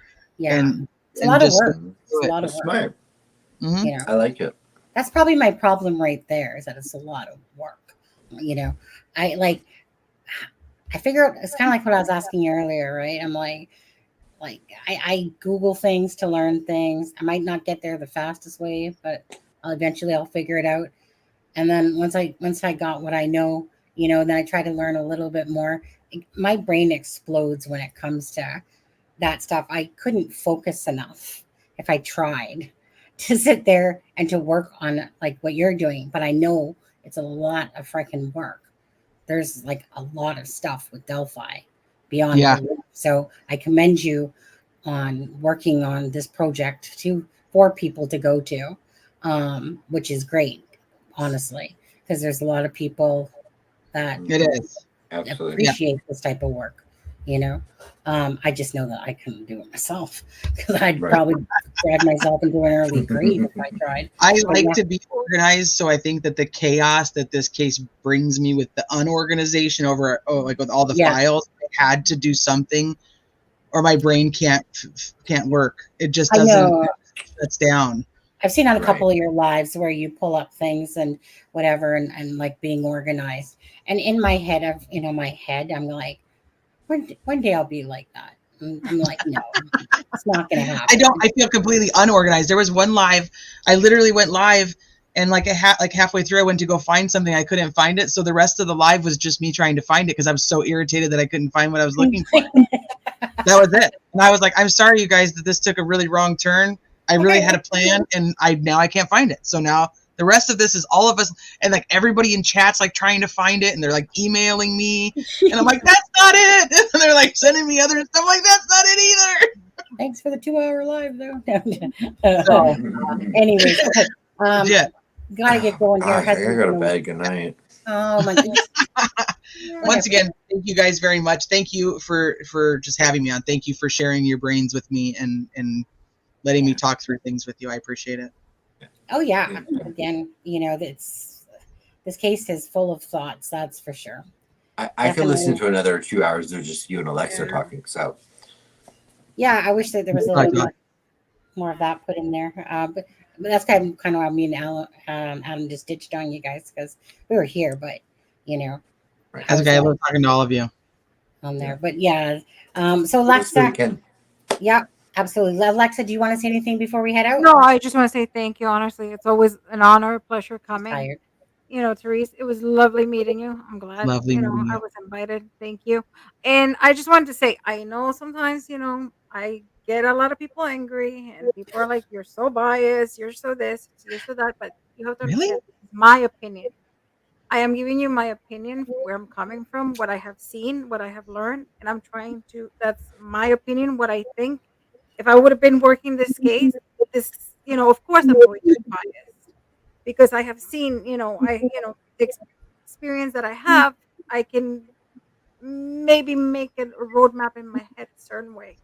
I mean, I have put out a couple things, and that's why do I don't know why it's doing that. I don't know. It's never done that. I'll tell you that the reason I came here was because I wanted your guys' opinions. So that's like the important part to me. So I hope you're not directing that to me. The audience should know that they're here to get opinions. That's kind of, we don't have all the facts, so that's all we can really offer. Yeah. Well, I'm thankful. I appreciate the fact that you picked our brains, and especially my brain, and you really picked it. Usually, a lot of people just follow in their sheep, and they're like, yeah. But no, I appreciate it. No, I'm not saying that. No. I'm very direct. I don't look good in wool. Yeah. No, but I'm just saying, chat, I know I got a couple people angry that they were like, oh, over here it said, and then you said, no. I apologize. I'm just telling you my opinion. And I get it. One of the people in chat that were, this is recorded, and when things happen, I always go and say, hey, I told you so. So we'll see if that happens, or I can say, I'm sorry, I was wrong, which it happens, by the way. No criminal analyst, no profiler is going to be 100% right. Nobody, FBI, NCIABC, NASA police, nobody's going to be 100% because nobody's perfect. So, we agree to disagree, and that's okay. So, one thing I can promise, like Teresa, like anytime you're here on this channel, everyone will be respectful, regardless if someone disagrees or doesn't agree. Well, disagrees or agrees. Everyone is respectful to each other, and I think we all have a commonality as far as like we all want justice for this case, and that's a sentiment to you guys, though, that you guys have created that. So that's a huge compliment to you guys. It's tough. It's tough, like for somebody like I didn't cover a lot of Delphi, so that I let anybody who wants to come to the chat can come to the chat, because I don't have a history with anybody to have like issues or understand everybody's issues with each other. So I'm like, yeah, it's fine. But then it does, it infiltrates it. And it's like, okay, you have to, you guys like, Well, I block anyone that's disrespectful. So they know that. Right. And I don't block anyone. So I'm a good guy. Yeah. No, I do it. And that's just the situation. Like I said, for me, it's like, that's the reason why we keep it that way. So if there's someone that's disrespectful, then I'll kick them out of here and block them, because we're not here for that. We're not here to sit there and try to put each other down. We all have the right to our opinions, and we could all say it in a nice, respectful way. And if people can't be adults and talk nicely, then I'll boot them right away. I got about 1,000 people blocked. But I always like people. I when I covered the Watts case, and this will be my final thought for you then. When I covered the Watts case and it was on social media, like we were fighting. Everybody's fighting with each other all the time, and it's like, no, I'm right. No, I'm right. Well, I can prove it, and this, that, and the other. And then the next case comes along, and all those people that I hated or hated me, I'm like, we agree on this case now. So like, are we friends, or like, are we still enemies? Like, where do we fall? And I was like, how dumb is it that I'm fighting with people on social media? And it was me too. It wasn't just other people doing it with me. I'm like, why am I fighting with people on social media about a true crime case, all based on our opinion. Like that's just so it really hit me like that's so dumb because now what do I do when I agree with them on the next one? So like all my friends and I, like that's literally how I go. I'm like, we don't agree on shit half the time, but it doesn't matter because we like each other as people, not because of our opinion on a case. And that's kind of where I fall at here. So I like good debates. I like to hear all different sides. I want to get people angry. And I felt like I got a couple people angry today, and I was people get mad at me all the time. They're like, "Are you dumb? How do you not know it's him? Don't you see it? What are you doing?" And I'm just like, "It must be because I don't." Yeah, usually I don't get into that, but I'm like today I was like, oh my god. I'm like, how do I get out of Wednesday? I know. But I was gonna say Alexza feels bad if one person says something to her. Oh, there's always going to be a handful. And there's people. There's just how it goes. No, and I get it, but I just Yeah. Oh, I remember like a year and a half ago when like the first person was like, I don't like him, and I was like, Sonny. And now I'm like, what's wrong with that loser? My thing is I don't have to take shit from anybody online because, like I said, there's gonna be people who just don't like me, and that's okay because there's just people I don't like, and that's just okay. Yeah. I don't like myself before 11:30 a.m. I don't like you 24/7. I don't want to be before 11:30 a.m. But yeah, that's life. So, anyway, thank you guys so much. Thank you. I'm gonna hop off. I don't keep talking because I'm gonna just keep talking to you guys. It's never gonna end. It's a vicious cycle. Hey, I'm gonna go do it again. Pleasure meeting you. Yeah. Thank you. Pleasure meeting you. Thank you. Let us know when you want to come over to your. Oh, hey. Oh, gone. Now you're showing the triple chins there. What the heck? All right, gotta go. Yeah. Anyways, you guys, it's been a pleasure. Thank you so much to Teresa for joining us. And of course, Alexza. Drunk Turkey Show will be here on Wednesday as well as Alexza as well. And come hang out with us again if you want to. Sonny, if the Supreme Court writ comes out tomorrow, I'm not available. Bye. It's not coming out tomorrow. I don't think it's coming out tomorrow. The first one? Yeah. Every time you guys say it's not coming out, it comes out. Anyway, so wake me up if it does. You mean the first one? The one that's like, like... Maybe. But thank you to Travis, too. That was doing his lawyer stuff that he does usually in chat. And thank you guys all for joining us. Thank you, Ben, for being a great mod with that wrench. And thank you to all mods. But Ben, he knows he has a special wrench. It's like a gold wrench. It looks blue, but it's gold on there. But anyways, you guys, it's been a pleasure. Have a great night. Thank you so much for joining us. With that being one thing. Ooh, if you haven't gone to Tom Webster's, go to Tom Webster's channel and watch his video. This is office manager's last day or whatever it is. Yeah, make sure to hit the like button it tonight for him too. It's funny. It's funny. Yeah. I forgot about the ant one where he took out the oatmeal and dumped it and put the little. It's funny. It's funny. Yeah. And like I said, and Tom Webster, he says in the video, his whole income for 2024 is going to be online. So go watch his video, support him. We love Tom, and I want him to succeed. Yeah, go give him $1 million, Adam. If I had it, I would. Take care, guys. This is Sunny Justice and Aspen Connor from It's a Crime and Shame, wishing you all a good night.